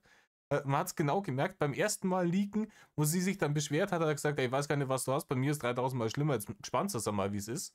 Ja, da war es ihm gerade scheißegal, weil er es absichtlich gemacht hat. Und beim zweiten Mal, da war es ihm dann tatsächlich unangenehm, da hat er sich dann entschuldigt und hat sie angerufen und hat ihr gesagt, oh, ist das dieser Upsi passiert. So, dass wir es bleiben lassen. Mit dieser Lebensart kann nicht jeder umgehen. Die Sache ist halt auch, letztes Jahr war die Sache auch noch anders und hat sich noch anders dargestellt. Und dann ist halt dieser ganze Mist passiert. Naja, dass wir uns nicht getroffen haben und dass dieser ganze Mist hin und her geeiert hat. Ich kann letzten Endes, ich kann dir die Entscheidung letzten Endes nicht abnehmen. Das musst du letzten Endes selbst entscheiden. Weil da der letzten Endes Counter glüht. Ich kann dir nur sagen, wie die Situation aussieht. Situation. Also es ist wirklich, er hat nur noch Matsche in der Rübe. Er hat nur noch Matsche in der Rübe. Diese Phrasendrescherei letzten Endes, bla bla bla.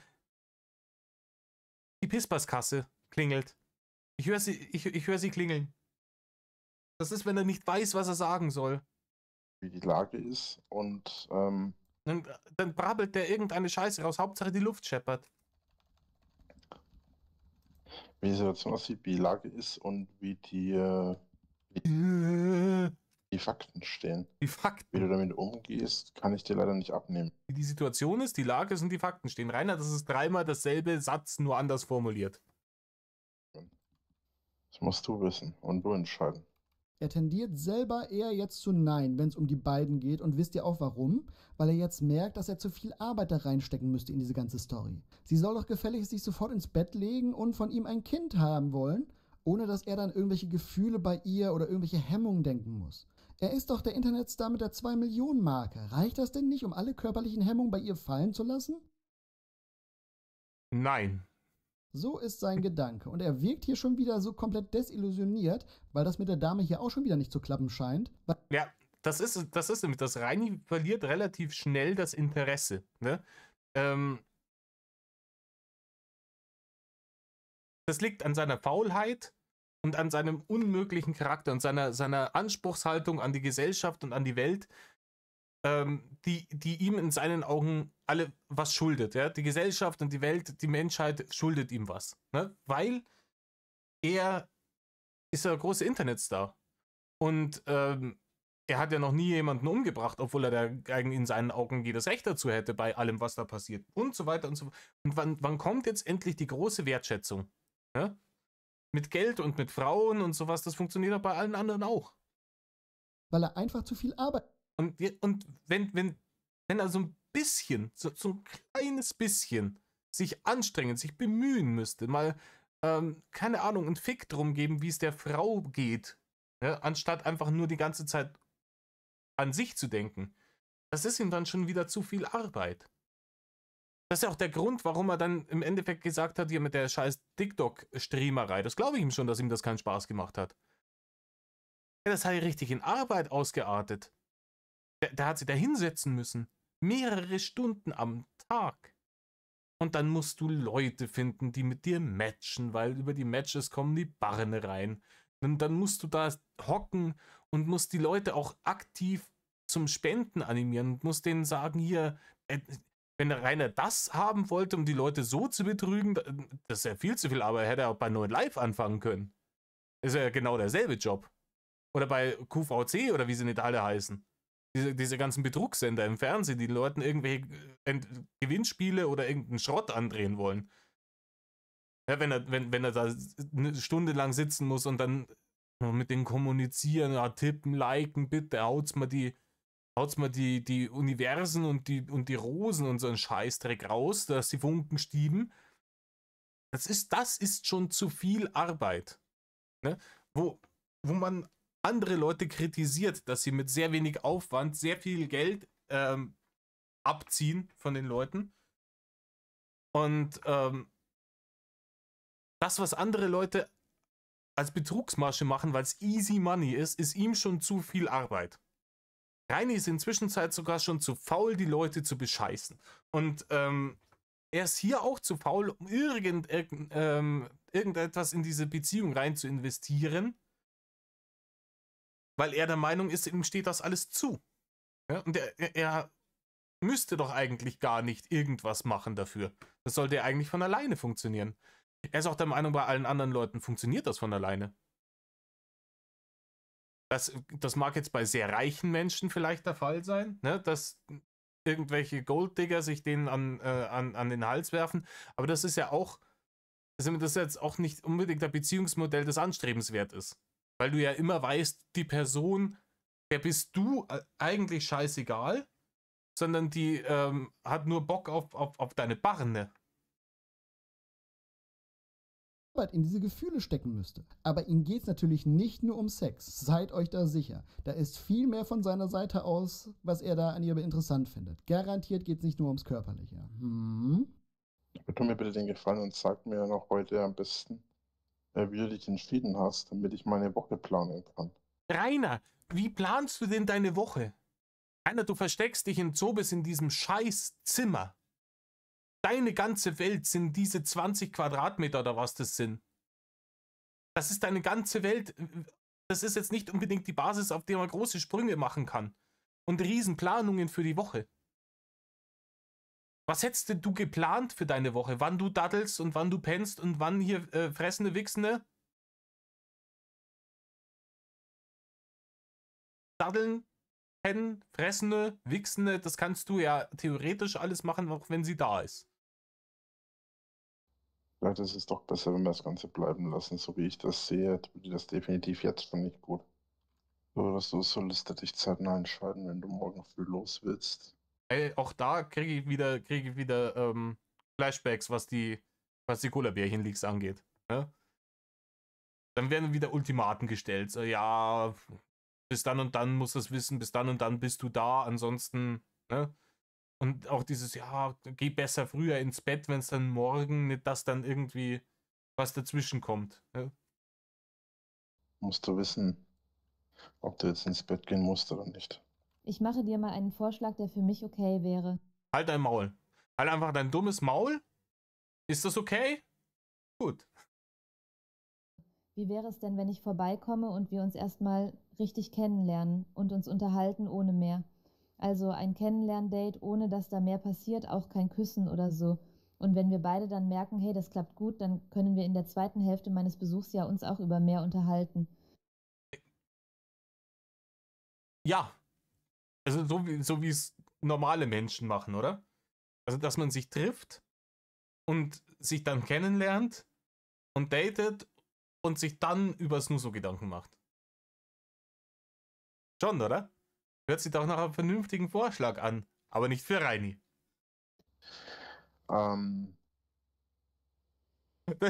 Dieses Einatmen.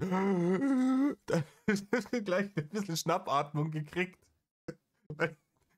Reini hält von dem Vorschlag nämlich überhaupt nichts. Den findet er überhaupt nicht toll. Mein Problem darin besteht Darin, dass es kein Snooze gibt. Dass in diesem Plan Snooze überhaupt nicht drin ist. Das ist schon sein Problem damit. Das war so ein bescheuerter Satz gerade. Mein Problem, was das angeht, besteht darin, dass du dir jetzt irgendeine Lüge zusammenreimen musst, um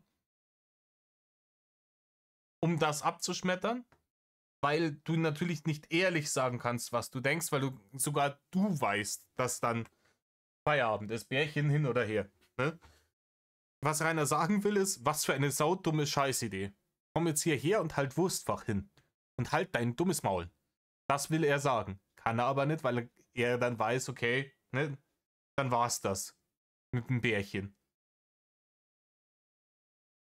Und jetzt rendert er sich da irgendeine Scheiße in seinem Glüterkopf zusammen, um sie von diesem Holzweg in seinen Augen abzubringen. Ne? Und doch wieder auf den rechtschaffenen Weg des zu Reini kommen und ihm zu Willenseins zu führen. auf mich da ziemlich viele Schmerzen zu kommen sehe. Oh, kommt er jetzt wieder mit seinen blauen Eiern. Oh, Reini. Armer Reini hatte wieder Kavaliersschmerzen. Und ziemlich unangenehme, extreme Schmerzen noch dazu. Ja, Reini, die kannst du selber bekämpfen. Ne? Ist überhaupt gar kein Problem nicht. Ne? Gar kein Problem nicht. Selber Hand anlegen. Ich finde, das ist also eine widerliche Manipulationsstrategie, dieses, oh, ich habe dann wegen dir Schmerzen. Schmarren, Rainer. Komm in das Schmarren. Du versuchst dir da irgendein schlechtes Gewissen einzureden, aber die kann für deine blauen Eier überhaupt nichts. Und gesagt, ich habe auch diese Kavalierschmerzen schon mal gehabt. Das ist wirklich sehr unangenehm. Aber da kann halt auch dann das Bärchen in dem Fall nichts dafür. Ganz ehrlich, wenn du dich mit einer Frau triffst für ein Date, ne? Erstes, zweites Date, ist es vielleicht sogar besser, nicht mit geladenem Revolver dahin zu kommen, wenn du verstehst, was ich meine. Ne? Also praktisch präventiv vorher das schon erledigen, damit es dann nachher nicht zu blauen Eiern kommen kann. Und noch dazu, dass dann vielleicht, ganz vielleicht, das Zeitfenster lang genug ist, in dem sich das Blut irgendwo zwischen den Ohren befindet und nicht zwischen den Elefantenstampfern. Versteh mich nicht falsch, ja. Und Rainer, die Gefahr besteht nicht. Niemand versteht dich falsch. Wir haben dich schon sehr gut verstanden, Rainer. Ich will dich nicht nur treffen, um mit dir, um mit dir zusammen zu sein, mit dir zu ficken. So, aber doch schon. für mich ist das so, dass wir jetzt schon so lange Kontakt und so viel Kontakt miteinander hatten. Ja, das habe ich im letzten oder im vorletzten Video auch schon gesagt. Keine Ahnung, Rainer ist der Meinung, sie schuldet ihm 1 Jahr Sex. Ja, weil sie hat ihn letztes Jahr kennengelernt und das ist nichts geworden und jetzt ist sie wieder da. Und dieses eine Jahr unfreiwilligen Zölibats hat sie jetzt gefälligst zu entschädigen. Ja, da ist sie jetzt in der Bringpflicht. Ja, und genau das ist mein Problem. Wenn ich jemanden so nah an mich ranlasse, dass ich mit jemandem umarme und kuschel und streichel, dann will ich die Person auch küssen. Und dann will ich mit der Person auch andere Sachen machen. Also Ja, Rainer, die will aber auch nicht kuscheln und streicheln. Rainer, die hat gerade gesagt, lass uns ungezwungen kennenlernen. Klar ist das ein Bärchen, aber das wusste er zu dem Zeitpunkt nur. Ne? Und das ist doch ein großartiger Einfall, oder? Das ist doch besser als die Alternative, die wäre, was jede echte Frau gemacht hätte. Du widerst mich an. Deine komischen Geschichten, die kannst du sonst wem erzählen, aber nicht mir. Und ich gehe jetzt und erbreche mich ein bisschen. Und davor wird deine Nummer blockiert. So ein Ding ist das nämlich. Ne? Das wäre eigentlich die Reaktion, mit der du rechnen müsstest, nach dem, was du ihr alles mitgeteilt hast. Und dass die nicht kommt, ist natürlich auf der einen Seite ein deutliches Anzeichen dafür, dass er Bärchen ist, aber auf der anderen Seite solltest du das in deinem Ogerstübchen, ja, sollte dir das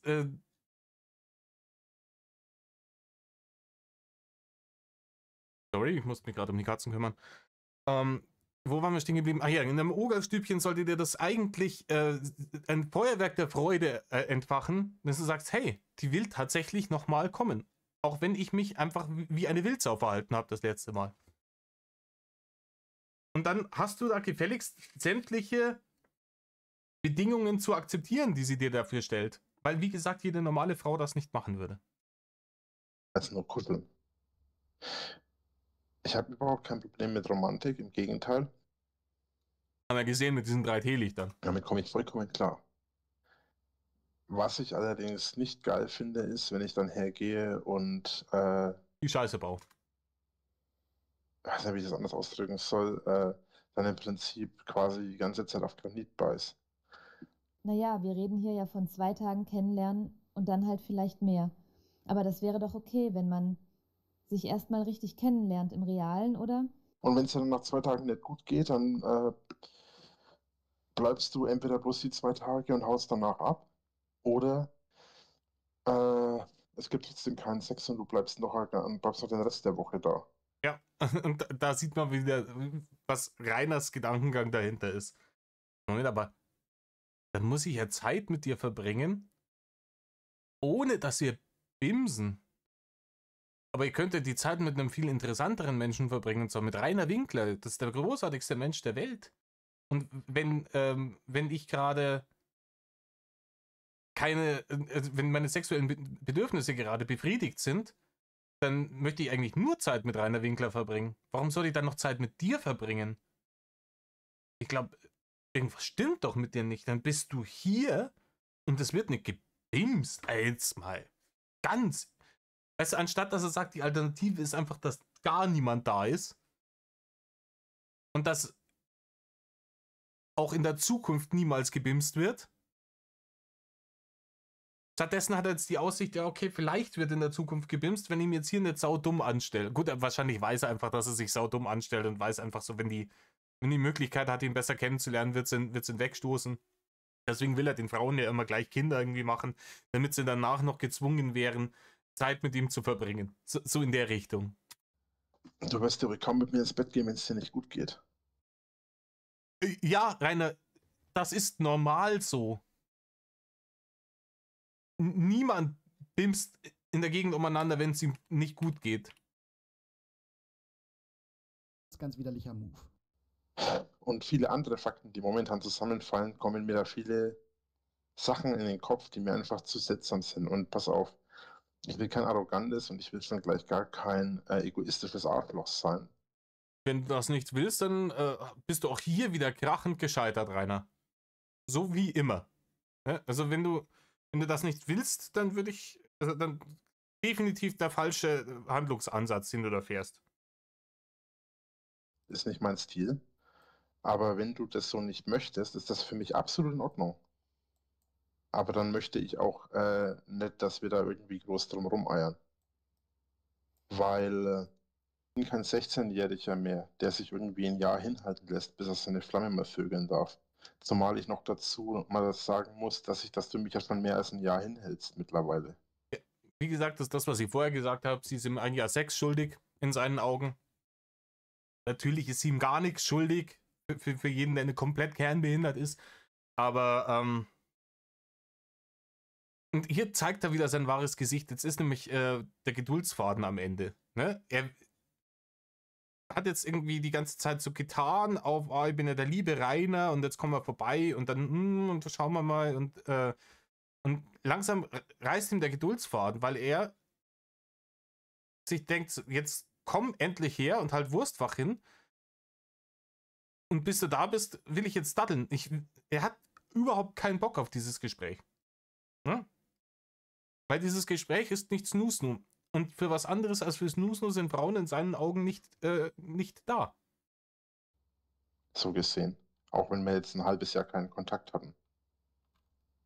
Normalerweise, ja. Und ich sage dir jetzt mal ganz offen und ehrlich, was Sache ist. Wow, jetzt bin ich gespannt, Rainer. Fakt ist, ich habe Gefühle für dich. Die hatte Nein, Rainer, das ist gelogen. ich letztes Jahr und die habe ich immer noch. Rainer, spitz sein auf die Eule ist nicht ein Gefühl für sie haben.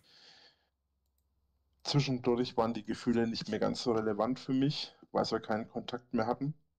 Weil sich dann halt einfach andere Sachen entwickelt haben und ich andere Sachen hatte, dann sind die in den Hintergrund gerückt. Weil ich dann halt auch andere Menschen kennengelernt habe und weil ich das so verstanden habe, dass du keinen Kontakt mehr haben willst und dich von mir fernhältst und dann einfach den Kontakt abgebrochen hast. So.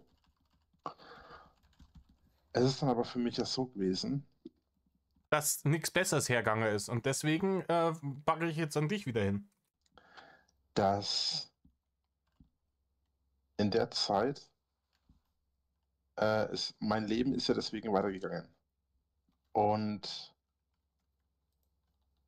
wir hatten schon letztes Jahr viel darüber gesprochen, dass wir uns treffen wollen, dass wir zusammen sein wollen und so weiter. Und für mich ist es einfach so, ich möchte das jetzt entweder durchziehen oder ich möchte es ganz bleiben lassen, weil für mich ist das emotional auch aufwühlend. Na, Kompletter Horst-Shit. Emotional aufwühlend am Arsch. Ja.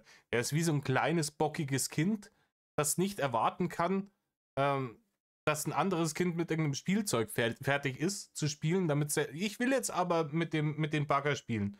Nein, Reini, den Bagger hat jetzt gerade ein anderes Kind. Du kannst jetzt, keine Ahnung, mit dem Sprungseil spielen.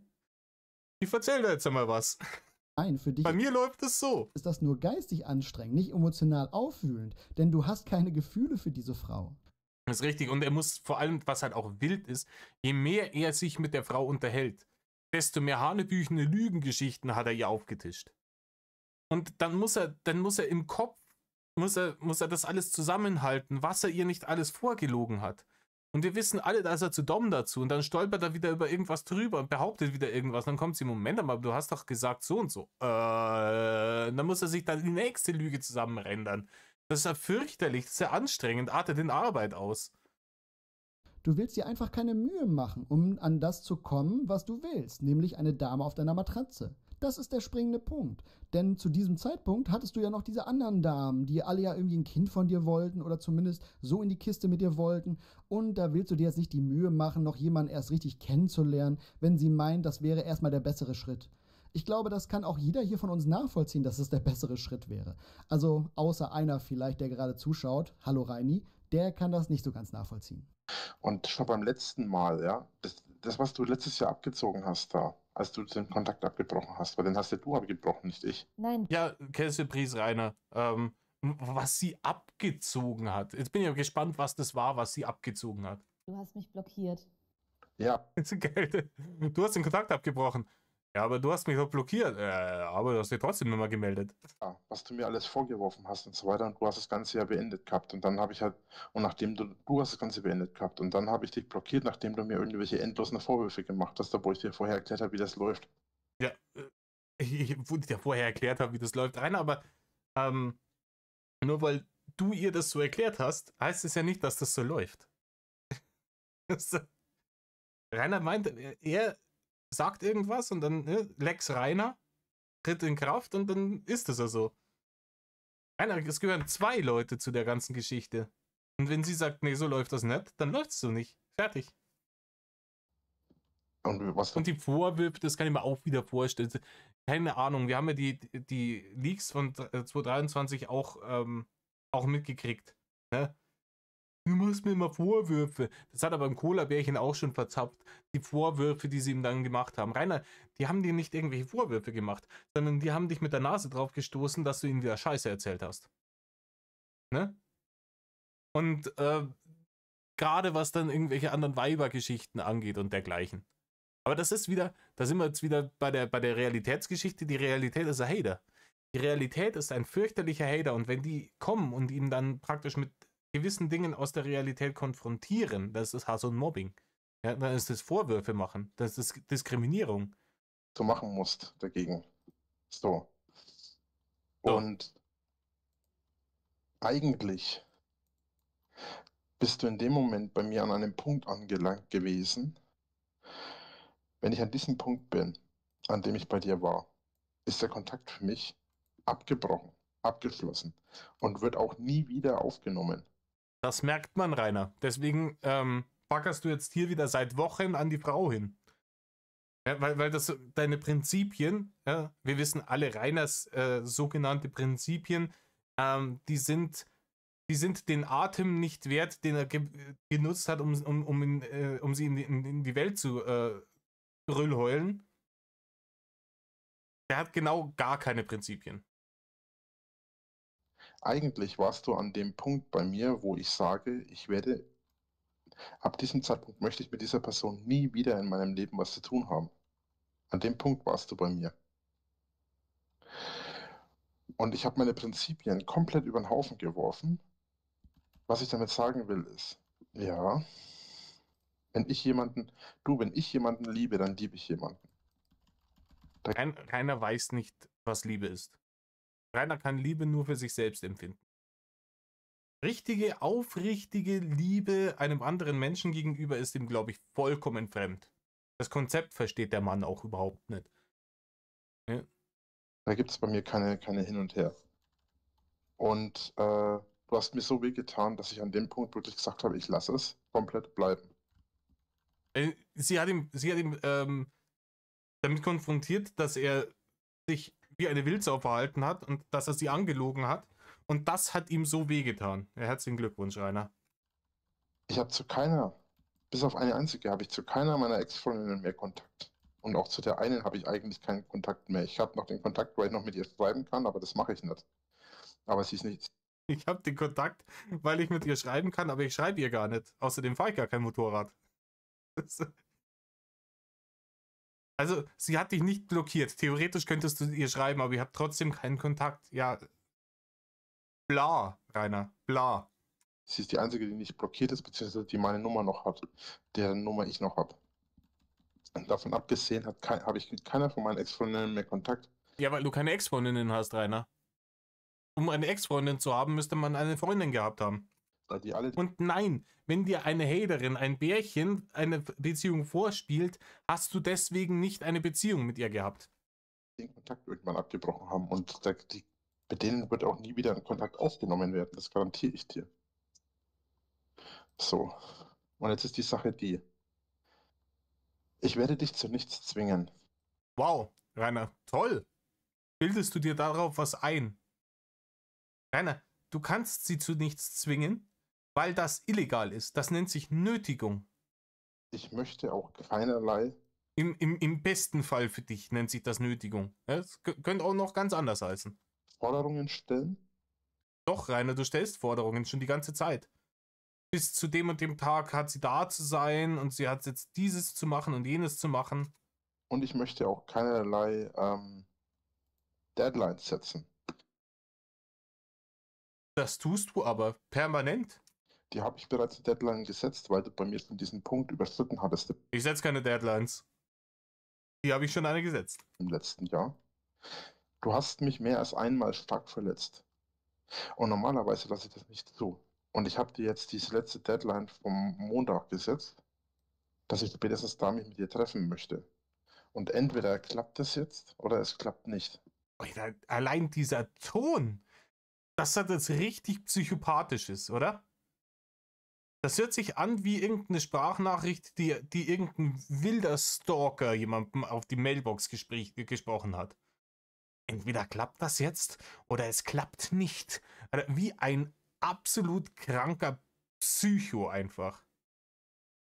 Oh Mann, ich will ja keine Forderung stellen, aber entweder das klappt jetzt oder das klappt nicht. Reini, Reini stellt keine Forderungen, aber am Montag Wurstfach hier halten oder verpiss dich.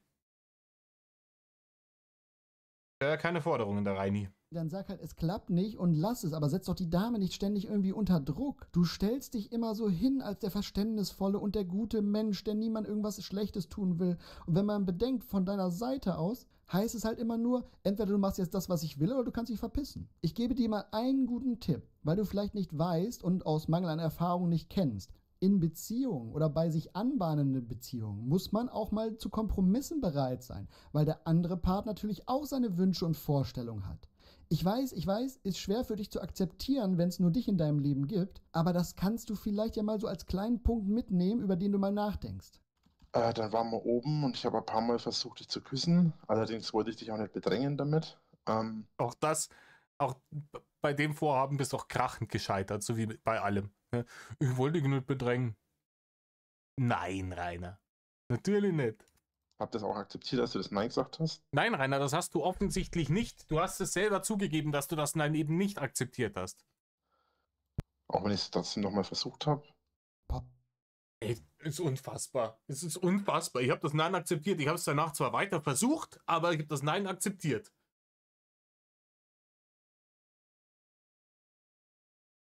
Das ist, keine Ahnung, das ist wie wenn du bei den anonymen Alkoholikern aufschlägst und sagst, hey du, ich hab seit 3 Jahren keinen Tropfen Alkohol mehr getrunken. Also 8 Bier am Tag, aber ansonsten... Oh, ich kann das nicht mehr, wirklich. Er gibt hier sogar nochmal zu, dass er sie bedrängt, sie Nein sagt und ihn wegstößt und er trotzdem das nochmal versucht. Ja. Junge, und du wunderst dich noch über irgendwas? Einfach unglaublich, wirklich, da fehlen einem die Worte. Und dann... Oh, eine Sekunde. Oh. Herzzerreißend. Der kleine Mietz hat gerade aufgewacht und ist jetzt bouncend zu mir gekommen, um gestreichelt zu werden. War die Situation mit deinem Onkel. Ich wollte für dich da sein, ich wollte dich trösten und du haust ab zum Obe. Nein, Rainer, du wolltest sie nicht trösten. Du wolltest sie bimsen. Und sie hat ja keine Lust drauf gehabt und sie ist zu Uwe geflüchtet, weil sie Angst vor dir hatte. Ich wollte dich trösten am Arsch. Ganz ehrlich, wahrscheinlich existiert der Onkel nicht, weil sie ein Bärchen ist. Ne? Aber auch wenn es einen Onkel geben würde, ob der lebt oder stirbt, ist doch gerade scheißegal. Ganz ehrlich, wenn es dazu führen würde, dass sie früher das Wurstfach hinhält, dann würdest du ihm wahrscheinlich selber noch das Kissen aufs Gesicht drücken. Damit dieser lästige, kranke Onkel endlich raus ist und aus dem Weg geräumt, damit du freie Bahn hast. So schätze ich dich ein. Ja, ist aber auch wieder so ein Schlag in die Fresse für mich. Macht Ja, den einen oder anderen Schlag in die Fresse, den hättest du vielleicht einmal früher gebraucht. euch das bitte einmal klar, dass er sich jetzt hier gerade als Opfer in dieser Situation beschreibt. Unglaublich. Ich weiß halt auch nicht, was ich dazu sonst noch bloß sagen soll. Es ist für mich letzten Endes, Ja, alle ein bisschen Mitleid haben mit Rainer. Ja? Das Schicksal, dass sie einen todkranken Onkel hat, ist so schlimm für Rainer. Können wir bitte einmal mit Rainer, vielleicht können wir so eine Spendenaktion starten, oder? Für den armen Rainer, ja, der darunter leiden muss, dass sie einen todkranken Onkel hat und deswegen nicht permanent nur daran denkt, wann sie jetzt zu ihm fährt, um ihm das Wurstfach hinzuhalten. ist ein richtiger Schlag in die Fresse, mit dem ich nichts anfangen kann, weil nur weil ich Polyamor bin und weil ich mehrere Menschen lieben kann, heißt das nicht, dass man mich nicht emotional verletzen kann. Ich bin immer ehrlich, das Diese Polyamor-Scheiße. weißt du, ich bin offen und ehrlich zu dir. Ja, ich will dich bumsen. Anders kann man das wirklich nicht ausdrücken. Ich habe kein Problem damit, wenn man das liebevoll und romantisch und alles macht. Absolut. Aber ich will dich halt einfach bumsen. Ja, meinetwegen liebevoll, romantisch, Arsch, Axtwunde her. Ne? Kein Thema. Stehe ich auch drauf. Stehe auch auf harten, geilen Sex, ja. Auch darauf stehe ich. Das kann man vielleicht auch mal ausprobieren, wenn du da Interesse hast. Aber Fakt ist, ich möchte mich mit dir treffen, auch um mit dir zu vögeln. Und das ist eigentlich aber auch die Sache. Rainer, nein, du möchtest dich mit ihr treffen, exklusiv. Deshalb. Wie gesagt, alles andere an der Frau ist dir scheißegal. Ob der Onkel stirbt oder sowas. Welchen Banalitäten gibt er sie nicht ab, der Rainer? Du willst bimsen, Rainer. Du willst bimsen, aber ich kann dir mal was sagen. Erstens, wie gesagt, du hast die impotent gefressen, da passiert eh nichts mehr. Aber ich sag dir mal, wie Menschen das machen, die nicht dazu in der Lage sind, irgendwie Emotionen für andere Menschen zu empfinden oder Liebe oder sowas, die eigentlich gar keinen Partner brauchen, weil sie sich für selber so geil halten, die eigentlich am liebsten mit sich alleine sind, aber zwischendurch mal Triebabfuhr benötigen, die gehen zu einer professionellen. Aber ne, da ist wieder das Barne-Problem. Ne? Er ist selber keine Barne. Aber er hätte Barne gehabt zwischendurch. Wie es eigentlich auch geplant war. Aber ich sehe da halt keinen Sinn, weil ich da keine Zukunft drinnen sehe, zumal wir uns schon so lange kennen. Aber ich weiß nicht, wie ich das anders dir sagen soll. Ja, wie gesagt, keine Ahnung. Schafft ein bisschen Kohlen auf die Seite. Haha, haben wir gelacht. Und geht zu einer professionellen Beischlafdienstleisterin. Ne? Mach doch das. Das ist ein schönes Kunde-Dienstleister-Verhältnis. Du legst Barne auf den Tisch, du kriegst Snoo-Snoo. Du wirst wahrscheinlich ein bisschen mehr Barne auf den Tisch legen müssen. Ne? Und wahrscheinlich auch nicht irgendwelche High-Class-Schläferinnen.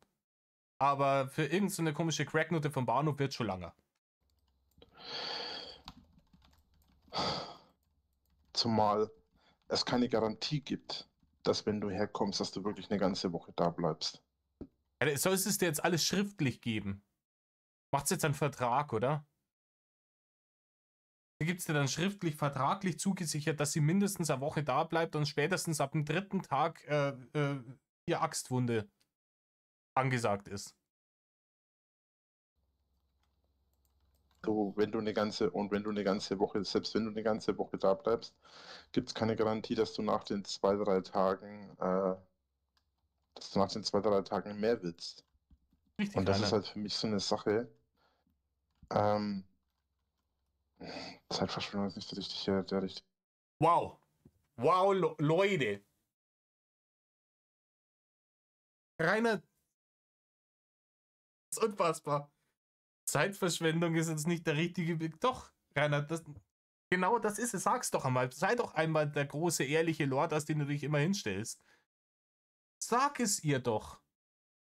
Sag ihr doch, du bist mir scheißegal. Deine Gefühle, deine Träume, dein Charakter ist mir alles wurscht. Zeit mit dir ist für mich nur dann etwas wert, wenn ich Snoo kriege. Alles andere ist mir scheißegal. Und in dem Moment, in dem du da von mir wieder runter stolperst, kannst du dich auch gerade wieder verpissen, weil dann hast du deine Nützlichkeit für mich, hast du dann, ne? Hier Kontext. Es ist halt so für mich, ich nehme mir ja auch die Zeit, mich mit dir zu treffen. Nein, du brauchst dir keine Zeit nehmen. Du bist dicker, arbeitsloser Vollversager. Du hast alle Zeit der Welt. Und ich mache das echt gerne. Und ich finde auch wichtig, dass ich anscheinend ja auch einen halbwegs guten Einfluss auf dich habe. Und Rainer, die einzige Möglichkeit, wie du einen guten Einfluss auf einen anderen Menschen hast, ist, indem du als schlechtes Beispiel dienst. Wie man es nicht macht. Ja, wenn es Leute gibt, die sich dich anschauen und sich dann denken, nee, so wie Rainer mache ich das nicht. Es ist eh immer grundsätzlich gut zu sagen, wenn man in der Situation nicht weiß, was man machen soll, dann überlegt man sich, was würde Rainer tun, und dann tut man das Gegenteil davon. Ne? Damit fährt man immer gut. dennoch, ich möchte mehr von dir, ich möchte mehr mit dir, aber ich verstehe das auch aus emotionaler Sicht, dass du das nicht möchtest. Auch diese Ja, dann ist er gut. Dann ist er gut, aber ganz ehrlich, hey, wenn du kommst und wir dann nicht bimsen, dann ist das ja Zeitverschwendung für mich. Wow. Es liegt mir so fern, der Gedanke, aber das bedeutet ja auch wirklich so dieses normale Menschen, die sich treffen, ne? Die ihr Date haben, ihr habt jemanden kennengelernt und trefft euch auf ein Date mit der Person. Dann überlegt man sich ja vorher, hey, was könnten wir machen? Ne? Und zwar, dass das nicht nur für mich ein schönes Date wird, sondern für die andere Person auch. Ich möchte die andere Person ja irgendwie beeindrucken. Ich möchte, dass das ein besonderer Tag wird. Ne? Weil wenn da wirklich eine Beziehung draus wird und dann, keine Ahnung, vielleicht eine längerfristige Geschichte, dass man dann sagen kann, oh, weißt noch damals bei unserem ersten Date, das und das haben wir gemacht, über das und das haben wir uns unterhalten. Dass das, man sollte ja dann auch ein Interesse daran haben, dass das ein schönes Erlebnis wird für den anderen Part. Und wenn beide Leute sich nicht nur um das eigene Vergnügen Gedanken machen, sondern auch darüber, dass der Gegenüber auch einen schönen Tag hat, dann wird es ein erfolgreiches Date und dann wird das wahrscheinlich auch eine erfolgreiche Beziehung. Aber es ist ihm alles scheißegal. Es ist ihm alles wurscht. Ne? Was sie davon hat, dass sie da kommt. Soll dankbar sein, dass der große Lord mit der 2-Millionen-Marke ne, über sie drüber will. Und danach hat sie die Fresse zu halten und Zucker zu kaufen. Rechtfertigung von wegen, ja, ich nehme mir ja auch viel Zeit. Und dieses ganze Hin- und Hergeschreibe und so weiter. Das ist doch nur dafür da, damit er sie jetzt noch irgendwie in die Kiste bekommen kann. Den Reini kann man halt lesen wie ein offenes Buch. Ist halt so. Aber dann musst du dich entscheiden, wie du das machst. Also ich möchte schon, wenn du hier bist, dich küssen. Ich möchte dich schon, wenn du hier bist, auch vögeln. Das geht mir nicht nur darum, ich bin auch sehr stark auf emotionaler Ebene bei dir. Ja, das merkt man, Rainer. Das merkt man. Du bist sehr stark auf emotionaler Ebene bei ihr. Forza ist fertig runtergeladen, Niveau. Empathisch auf Forza-Niveau. Definitiv. Rainer, du hast dir gerade gesagt, ja, Zeit mit ihr zu verbringen, wenn es nicht zu Snoosen führt, ist Zeitverschwendung für dich. Und dann sagst du, du bist sehr emotional ne, mit ihr. Aber das gehört für mich dann einfach dazu, weil wir uns schon so lange kennen auch. Ja, merkt man sehr gut, was du für eine emotionale Ebene mit ihr hast. Sie anzupacken gegen ihren Willen und sie zu Sachen zu überreden, indem du deine blauen Murmeln vorschiebst. Ganz tolle Emotionen von dir, Reini. Ich weiß nicht, ob du das nachvollziehen kannst, aber Nein, Rainer, niemand kann das nachvollziehen. Rainer, niemand kann das nachvollziehen, weil das vollkommen kranke Gedankengänge sind, die du hast. Es ist vollkommen wild. Kein Mensch kann das nachvollziehen. für einen Mann ist das ein extremer Schmerz und Zieh nicht alle anderen Männer da rein. Ne? Zieh nicht alle Männer da rein. Das ist nämlich kompletter Bullshit, den du gerade verzapfst. unangenehm, wenn er sexuell erregt ist. Und ganz ehrlich, Ja, ich finde es auch, immer wenn ich sexuell erregt bin, ist die Hölle einfach. Es ist die Hölle. Frauen, ihr wisst gar nicht, wie schlimm das ist als Mann. Ne? Sexuelle Erregung. Ein Leidenskampf. So ein Krampf. Ja? Wie gesagt, wenn du dazu neigst, Kavaliersschmerzen zu kriegen, dann geh, bevor sie kommt, nochmal den Jürgen würgen und fertig ist. Wenn ich die Freundin da habe oder die Frau da habe, mit der ich eigentlich zusammen sein will oder zusammen bin, dann werde ich einen Scheiß tun und mir einen runterholen. Erstens mal ist das, ne, mega ekelhaft ist nicht richtig. Erstens mal, Doch, Reini, bei dir ist das tatsächlich mega ekelhaft. Alter, das sind auch Bilder, die verfolgen mich bis ans Ende meines Lebens, glaube ich. ist das mega scheiße und asozial von mir. Und zweitens, nee, sowas gefällt mir auch einfach nicht. Ich möchte ja letzten Endes mit dir zusammen was machen. Das ist ja letzten Endes das Ziel des Ganzen. Und dann möchte ich das eigentlich gleich ganz von vornherein bleiben lassen, weil du gibst mir dann im Prinzip die Hoffnung, ja, nach 2 Tagen funktioniert es. Jetzt haben wir schon weitere 2 Wochen gewartet. Davon haben wir jetzt schon wieder 2 Tage verschoben. Im Moment glaube ich eher, dass die Wahrscheinlichkeit höher ist, dass du morgen schreibst, dass du doch absagst, als dass du dann doch kommst. Und dann freue ich mich jetzt schon die ganze Zeit darauf, dass es am Freitag klappt. Dann hat es nicht geklappt. Jetzt freue ich mich darauf, dass es morgen klappt. Dann klappt es morgen vielleicht wieder nicht. Ja, das Leben ist hart, Rainer. Das Leben ist hart. Ne? Dann klappt's nicht. Ja, dann ist es so. Ne? Ist scheiße, wenn sie sagt, sie kommt und dann kommt sie doch nicht. Aber ganz ehrlich, aber das checkt er checkt halt einfach nicht, auf welcher Ebene das alles widerlich ist, was er sagt. Nein, es wird niemals eine Frau mit dir Kontakt halten und zu dir kommen, um Snoozen mit dir zu haben, wenn du auf die Art und Weise mit Frauen kommunizierst, wie du es mit jedem Bärchen getan hast. Und jede Frau, die sich das bieten lässt, ist offensichtlich ein Bärchen. Und andere sind davon so abgestoßen, dass sie dich blockieren und nichts mehr mit dir zu tun haben wollen. Ergo kein Snoo-Snoo für Reini. Dann klappt es morgen, dass du kommst. Dann freue ich mich 2 Tage lang drauf, dass es danach auch funktioniert mit uns beiden. Und dann funktioniert es wieder nicht. Dann funktioniert es wieder nicht? Ja, dann funktioniert es halt nicht, Rainer. Ganz ehrlich, freu dich doch, wenn überhaupt irgendjemand kommt. Du lebst da wie der Eremit in diesem Loch, hast praktisch keinerlei soziale Kontakte außer SS-Uwe da unten und schlägst dann die Möglichkeit aus, dass ein anderer Mensch zu dir kommt, der es gut mit dir meint, einfach nur, weil du es als Zeitverschwendung erachtest, wenn es dann da nicht zu Snoozen kommt. Das ist vollkommen utopisch, Rainer. Also jetzt mal ganz im Ernst, Reini, und das meine ich jetzt wirklich 100%ig ernst. Wer nach diesem Gespräch hier noch zu dir gefahren wäre, dem wäre auch nicht mehr zu helfen gewesen. Und das müsstest du eigentlich selber auch merken. Und das liegt halt hier an deinen Aussagen in diesem Gespräch hier. Natürlich auch an 1000 anderen Sachen, aber spätestens nach diesem Gespräch hier sollte jeder Dame klar sein, was da seine Intentionen sind.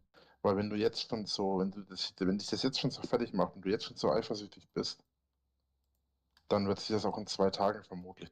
Reini, du hast nicht gecheckt, worum es geht. Es geht nicht darum, ob sie eifersüchtig ist oder nicht. Es geht darum, dass sie nicht mit dir Snoo-Snoo haben will. Und dass sie sich dazu auch nicht drängen lassen will. Und dass sie dir das auch nicht vorher irgendwie vertraglich zusichern will, dass, wenn sie kommt, es dann tatsächlich dazu kommen wird. Darum geht's.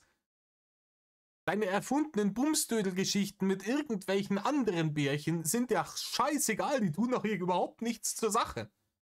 Dein widerlicher Charakter und deine Art und Weise und das, wie du diese Frau einfach nur auf ihre Achswunde reduzierst, das ist das Problem. Nicht ändern. Und dann wird es wahrscheinlich dir in 2 Tagen genauso wehtun oder sogar noch mehr wehtun. Vor allem habe ich das Gefühl, ich denke, das ist besser, wenn wir das gleich bleiben lassen, weil gehen wir mal den Fall aus, du kommst morgen. Und gehen wir mal den Fall aus, wir haben Sex und sind zusammen, auch wenn wir eine ganze Woche zusammen sind. Dann hast du immer noch das Problem, dass du, Dass du mit Rainer zusammen bist. wenn ich mich dann mit jemand anderem treffe und du natürlich dann davon erfährst, weil ich dir das natürlich auch sagen werde oder würde, dann auch die Situation besteht, dass es dir erst recht wehtut, weil wir eine viel intimere und viel emotionalere Ebene noch erreicht haben. Ja, Rainer, du laberst eine Scheiße. Du laberst eine Scheiße und das kommt da wieder mit irgendwelchen anderen Weibern um die Ecke. Reini, du versuchst hier jetzt gerade seit Ewigkeiten die eine Frau dazu zu bringen, dass sie zu dir kommt. Was dir in den letzten 35 Jahren nicht gelungen ist. Ja, sogar Bianca, die vollkommen zugesprittete Trümmermulle, hat sich von dir nicht begatten lassen.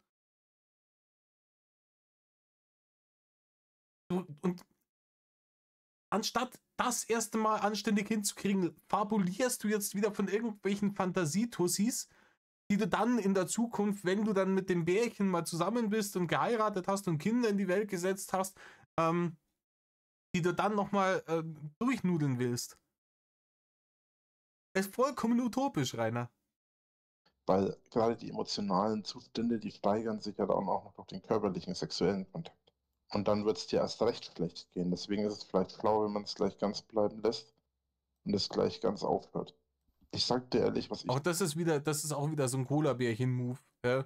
Das hat aber Cola-Bärchen 1000-mal geschossen irgendwie. Ja, nee, ich habe jetzt da keinen Bock mehr, wir lassen das. Das macht keinen Sinn. Und dann war irgendwie ein paar Tage Funkstille und dann hat er angefangen wieder zu schreiben, als wäre nie etwas gewesen und als wären sie immer noch zusammen, oder? denke, ich würde gerne, dass du morgen kommst und dass wir ficken. Und dass wir eine geile Zeit zusammen haben. Mein Ziel ist, dir eine schöne Zeit und eine geile Zeit vor allem zu geben. Weil ich auch glaube, dass gerade Sex dir auch sehr gut tun würde. Mal unabhängig von den Gefühlen würde dir auch der körperliche Reiz vom Sex gut tun. Rainer, du kannst nicht beurteilen, was ihr gut tun würde. Und wenn, das ist eine erwachsene Frau, die wird schon wissen, ob sie Bock hat zu bimsen oder nicht. Und wenn sie sagt, mir geht's gerade nicht gut und ich kann mich auf sowas jetzt gerade nicht konzentrieren und ich habe jetzt für sowas gerade überhaupt keinen Kopf, dann wird die das schon selber besser wissen als du.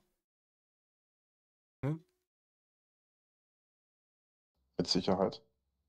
Ich mag's. Das stimmt nicht falsch, ja. Ich finde es ganz geil, wenn ich die Frau ein bisschen zu überzeugen muss und so ein bisschen in Anführungszeichen dazu zwinge. Oida. Hat er gerade zugegeben, dass diese Prima Noctis-Geschichte nicht so, wie er es immer behauptet hat, einfach nur eine Geschichte ist, sondern dass er tatsächlich halt diese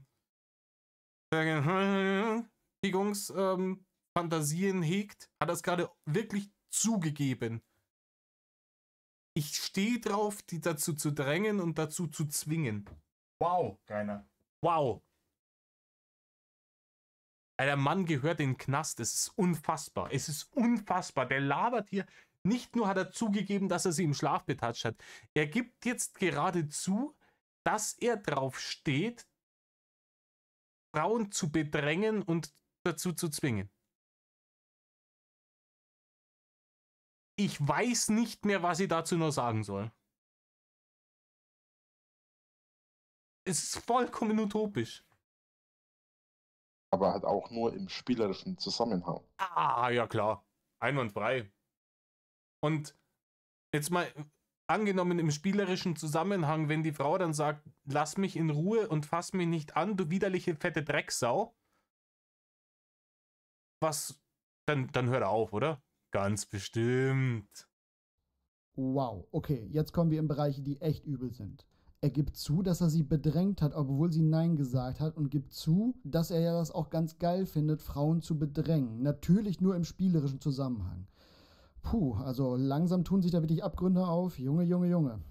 Ich habe dir schon gesagt gestern, ich habe dir heute schon gesagt, ich überlasse die Entscheidung, was das Kondom angeht, dir. Ich überlasse auch dir die Entscheidung, ob du das machen möchtest. Letzten Endes, teilweise trifft es auf mich auch zu, aber letzten Endes musst in erster Linie du damit leben. Ich lass die Entscheidungen, kannst alle du machen, aber wenn du nicht die Entscheidung triffst, die ich gerne hätte, dann fick dich halt.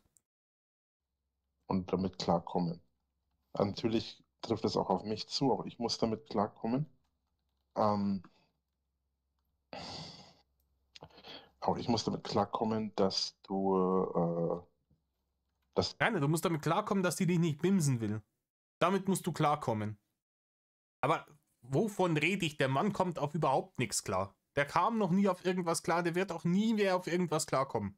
du da halt das alles möchtest und so weiter und dass das alles funktioniert. Aber, und dass du keinen Schaden davon trägst, aber letzten Endes ist es ja deine Psyche, die darunter leidet. Mich würde es auch zum Teil belasten, aber eben nicht so stark wie dich. Bei Rainer, mich belastet das hier gerade. Gott sei Dank ist es bald vorbei. Weil ich halt von vornherein, also ich versuche hier alles. Im Prinzip versuche ich eher dich zu überreden, dass wir es bleiben lassen, als dass wir es machen. Nein, Rainer. Nein. Weil, um es bleiben zu lassen, müsstest du nur Folgendes tun. Hey du, ich habe da keinen Bock mehr drauf. Ich möchte hiermit den Kontakt abbrechen und dann legst du auf und blockierst sie. Fertig. Du musst sie nicht dazu überreden, es bleiben zu lassen. Du kannst auch einfach sagen, wir lassen das bleiben. Punkt, aus, fertig. Du versuchst sie zu überreden, dass sie zu dir fährt, damit es Snooze gibt. Ich denke, am besten wäre halt gewesen, wenn du dich mit mir treffen hättest wollen, keine Gefühle für mich hast und einfach Lust auf Sex gehabt hättest. Ja, weil das Einzige ist, was du suchst, nichts anderes, seit Jahren. Aber wie oft hast du nun hier in deinem Überredungsversuch nun gesagt, dass du ja so Emotionen hast und mehr als nur Sex willst? Jetzt kommst du zum Ende hin nochmal damit raus, was du eigentlich am liebsten hättest haben wollen, weil du nun merkst, daraus wird eh nichts. Da braucht es dann auch keine Fassade mehr irgendwie aufrecht zu erhalten und du musst ihr dann auch nicht irgendwas noch vorspielen. Ja, also er spielt dir hier den Romantiker und den, oh, ich habe so starke Gefühle. Diese Klassiker Arschlochverhalten, ne? Und jetzt ist er irgendwo an dem Punkt angekommen, wo er einfach sagt, ja, nee, komm, ne? Karten auf dem Tisch, Gefühle, alles Schmü, ist mir vollkommen wurscht. Forza ist fertig runtergeladen. Entweder du kommst jetzt her und lässt dich von mir begatten oder du lässt es bleiben. Ist mir scheißegal, ich will jetzt World of Warcraft spielen. Da kommt der echte Reini raus. Also würde ich sagen, wir lassen das einfach. Bleiben ab und zu mal reden, ab und zu mal zocken, ab und zu mal. Aber darüber hinaus würde ich sagen, lassen wir den Kontakt bleiben, oder? Das ist wahrscheinlich besser für dich. Das ist eine großartige Idee, Rainer. Das ist eine großartige Idee. Mir gefällt es auch nicht. Ich würde jetzt mal zu Abend essen und dann würde ich mal schauen, wann ich zeitig schlafen gehe. Aber er lernt es auch nicht, gell? Also beim Cola-Bärchen war es ja genau das Gleiche. Die hat nicht dergleichen getan, so wie er das wollte. Dann ist er eskaliert, hat die Beziehung beendet und dann ist er wieder angekrochen gekommen. Weil es natürlich geblufft ist. Es ist natürlich geblufft.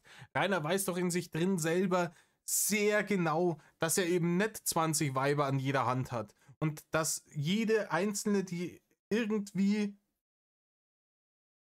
ansatzweise Interesse daran hätte, zu ihm zu kommen, wie er Sechser im Lotto ist und dass er die zu halten hat. Es ist halt geblufft einfach. Dann beenden wir das alles, wenn das alles nicht so läuft, wie ich mir das vorstelle, bla bla bla. In der Hoffnung, dass sie dann angekrochen kommt. Nee, Rainer, ich hab dich so vermisst und wir machen das jetzt alles so, wie du das haben willst. Hauptsache, und wenn ich dich teilen muss, dann werde ich dich teilen. Hauptsache, ich hab dich ein bisschen für mich. Ja, Horseshit, Rainer. Horseshit.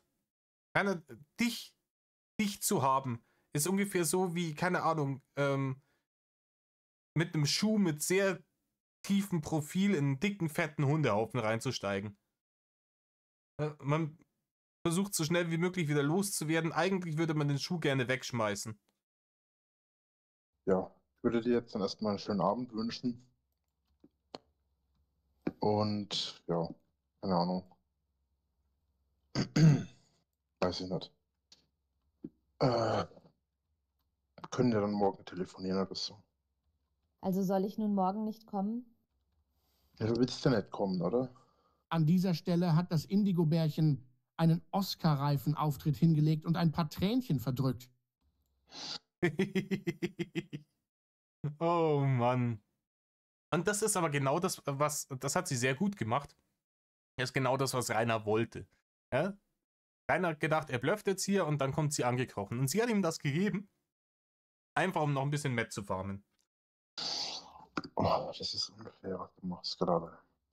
Pass auf, ich habe einen anderen Vorschlag für dich. Du kommst morgen und wir schauen, wie es läuft und dann sehen wir weiter. Aber keine Zeitbedingungen, wann wir miteinander schlafen, keine Zeitbedingungen, wann wir uns küssen. Wir machen einfach, wie wir es empfinden und entweder du möchtest es dann oder du möchtest es nicht. Ja, Rainer, das hat sie dir doch vor einer Dreiviertelstunde schon vorgeschlagen. Das war doch ihre ursprüngliche Idee, du brunstdepperter Vollidiot. Das hat sie doch so gesagt, aber das war dir doch eigentlich nicht recht. Was hast du gesagt, was das wäre? Zeitverschwendung, hast du gesagt, wäre das. Ne? Das war doch ihr Vorschlag. Ich komme einfach und dann schauen wir mal, was passiert. Und dann lernen wir uns erst einmal kennen. Das war doch das. Jetzt hast du Ewigkeiten da umeinander gepimmelt, um jetzt dann am Ende genau da wieder rauszukommen, wo sie praktisch vor einer Stunde schon war. Aber das nicht irgendwie an 2 Tagen festmachen oder an 3 Tagen oder so. Wenn wir zusammen sind, wir kuscheln und alles, oder wir sitzen einfach da und fahren einen Film oder was. Und wenn es sich dann überkommt und du möchtest mich küssen, dann küssen wir uns und wenn nicht, dann lassen wir es. Ja, es wird sie überkommen, aber dann wird sie dich nicht küssen, sondern wahrscheinlich wird sie sich übergeben. Ne? Aber nicht diese Zeitbeschränkungen festmachen. Entweder klappt es oder es klappt nicht. Ach, schau mal einer an, was nicht alles einfach möglich ist, wenn der feine Herr dann doch mal mit seinem Kopf an diese Sache rangeht und nicht mit seinen blauen Murmeln. Ja, aber das hält nicht lang, Obi. Das hält nicht lang. Ja, die blauen Murmeln sind schon sehr dominant. Ja? Die sind hier dumm.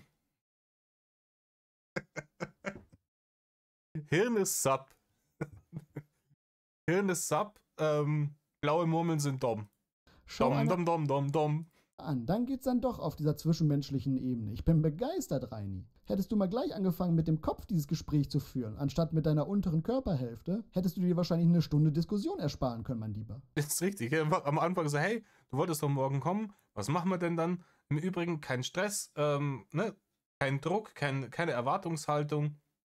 Lass uns einfach treffen und schauen, was passiert. Fertig aus, ne? Ich komme gleich wieder. Ich muss leider mal gerade los, weil die Alarmanlage unten ist gerade losgeht. Ich bin gleich wieder da. Alles okay bei dir? Ja, es war wahrscheinlich nur eine Maus. Ja, wie gesagt, es war nur eine Maus. Ganz ehrlich, wenn Mäuse die Alarmanlage auslösen, dann geht die doch die ganze Nacht, oder? Da geht die doch die ganze Nacht. Das ist da draußen irgendwo, da läuft doch nachts alles mögliche an Viehzeug rum da auf dem Land. Oder? Wenn irgendwelche Mäuse, irgendwelche Marder, irgendwelche Füchse oder sowas, Katzen, da ist doch alles mögliche unterwegs. Da müsste permanent die Alarmanlage gehen. Da will ja wahnsinnig werden. Also, wie gesagt, ich werde jetzt erstmal essen und dann mal gucken, dass ich mich zeitnah irgendwie hinlege. Und du solltest dich auch dringend hinlegen und schlafen, wenn du morgen wirklich so früh raus willst. Ja, jetzt schafft er ihr noch an, wann sie zu schlafen hat. Rainer, die ist kein kleines Kind. Ja? Eine erwachsene Frau, die wird dann schon ins Bett gehen, wenn sie das für richtig hält. Das heißt, wenn du das jetzt so machen willst, wie ich das vorgeschlagen habe. Ja, mir geht. Wie du das vorgeschlagen hast, Rainer, jetzt verkauft das als seine Idee. Ich glaube, mir fällt ein Ei aus der Hose. Das ist jetzt ist es seine großartige Idee, der Masterplan vom großen Lord. Der Vorschlag, den sie eine Stunde vorher schon gemacht hat, der ihm da aber noch nicht gereicht hat, weil es für ihn Zeitverschwendung war. Ist jetzt seine Idee. Kannst du dir nicht ausdenken. Geht's aber auch nicht besser mit dieser Ungewissheit halt immer. Ich versuche am Sonntag immer meine Woche zu planen. Rainer, ich plane meine Woche, ist jetzt schon zum x-ten Mal in diesen Leaks. Du planst einen Scheißdreck. Du planst einen Scheißdreck. Du sitzt da und dattelst und frisst. Rainer, deine Tage sehen immer gleich aus. Du pennst bis mittags, dann wird irgendwie sich aus dem Bett, von der Matratze, die auf dem nackerten Boden liegt, sich runtergewälzt, dann schiebt man sich irgendetwas Kreisliges, Widerliches ins Gesichtsarschloch rein, solange bis einem schlecht ist. Und dann ein bisschen wichsene und dann daddelne. Der große Planungslord, ey, kriegt mir nimmer. Das habe ich eigentlich die kommende Woche mit dir geplant. Weißt du, ob du kommst oder doch nicht kommst. Jetzt weiß ich nicht, wie ich meine Woche dann planen soll, was ich jetzt machen muss, was ich vorhabe. Und ich kann sowas nicht ausstehen, dieses Hin- und Hergeeier. Ja, Rainer, es würde sich ja nicht einmal was ändern, wenn sie kommt. Du würdest doch den Tag genauso verbringen, ob sie jetzt da ist oder nicht. Du hast dir ja in den vorherigen Leaks auch schon immer gesagt, hey, übrigens, nach draußen wir können nicht grillen, hinterm Haus, und wir können nicht nach draußen gehen, weil überall sind die Hater. Wir müssen praktisch hier in Uwes SS-Schanze bleiben. Das heißt, die Möglichkeiten, die ihr da machen könnt, das ist ja eh alles sehr begrenzt. Ne? Könnt ihr Mario Kart spielen, kannst du ja ausrasten, wenn sie besser ist als du. Ja, entweder ja oder nein, aber man muss doch dann sich auch einfach mal entscheiden. Ja, dann ist wahrscheinlich die einzige Entscheidung, das bleiben zu lassen. Alter, das ewige Hin oder Her ist ihm zu viel, aber alle 5 Minuten wieder andersrum. Ja, kommst jetzt dann? Ja, na, dann lassen wir es lieber bleiben. Ja, okay. Ja, kommst jetzt dann? Ja, schon, aber so und so. Ja, dann lassen wir es lieber bleiben. Aber kommst jetzt dann? Und dann sagt er, das Hin und Her ist ihm zu viel. Ja, dann lass halt bleiben, Rainer. Dann lass es halt einfach bleiben. Wenn es dir nicht gut geht damit, dann macht es keinen Sinn, das durchzuziehen. Ich hatte dir schon gesagt, die Frist läuft morgen ohnehin aus. Also mehr kann ich jetzt auch nicht mehr machen. Die Frist läuft aus und mehr kann er nicht mehr machen. Wild, Rainer. Ist wild. Wie gesagt, Rainer, für solche Leute wie für dich, die sich emotional nicht auf andere Menschen einlassen können, die so empathielos sind, dass gerade so kracht, die aber trotzdem einen sehr ausgeprägten Sexualtrieb haben. Für sowas hat der liebe Gott die Prostitution erfunden. Ja, mehr kann ich auch nicht mehr machen. Auf Gefühle und Ängste eingehen ist halt nicht in seinem Repertoire vorhanden. Daher entweder oder. Aber ich finde es lustig, wie er im ersten Moment, als ein wenig sie dann zu schluchzen anfängt, sofort ein bisschen Empathie hochkommt und er zeigt, er kann das ja doch. Auch wenn es ihm nicht gefällt und das nicht sein Plan war, aber er könnte es ja dann doch. Dann aber 2, 3 Sätze später wieder in seinen Trott zurückfällt, dass sie es dann doch wohl lieber bleiben lassen sollen, weil er dann merkt, dass es ihm wahrscheinlich mehr Umstände bringt, als dass es ihm irgendwas nutzen würde. Ja, richtig. Der Aufwand ist es ihm nicht wert. Wenn sie zu ihm kommt, aber dann nichts passiert. Das war dann für ihn so ein ganz kleiner Moment, sowas wie Empathie mal zu spüren war. Und das war dann auch super schnell wieder verflogen. Ach ja, und wir wissen nun natürlich, dass die Mäuse in Zobis auch Hater sind, weil die ohne Grund die Alarmanlage auslösen. Wie? Naja gut, ich glaube, das reicht dann. Die Hatermäuse. Leute, mach ich die Scheiße jetzt gerade schon wieder 2 Stunden. Aber wir haben jetzt nur noch den Teil 18 Indigo-Bärchen vor uns und dann sind wir mit der Scheiße endlich durch. Leute, es ist wirklich, das war jetzt die letzten 2 Stunden, es war anstrengend. Es war anstrengend. Ich finde diese Bärchen-Leaks immer enorm belastend, weil Rainer da wirklich seine widerlichste Seite zeigt. Für den sind Frauen einfach nur ja, fürs Bimsen da. Alles andere ist ihm vollkommen scheißegal. Ja? Das ist hier wie Jean Lajoie. Kennt ihr noch hier E equals MC Vagina? Nach dem Ding. Ja? Women are only good for 3 things. Okay, Leute. Ich hoffe, dass das Video jetzt auch nicht allzu lange in der Überprüfung hängt. Wir werden es sehen. Datum, Wetter, Uhrzeit. Ich nehme das jetzt hier gerade am Samstagnachmittag auf. In diesem Sinne, ich wünsche euch entweder ein schönes Wochenende oder eine angenehme Woche. Je nachdem, wann das Video hochkommt. Und tut nicht, was Rainer tut. Und Metal off.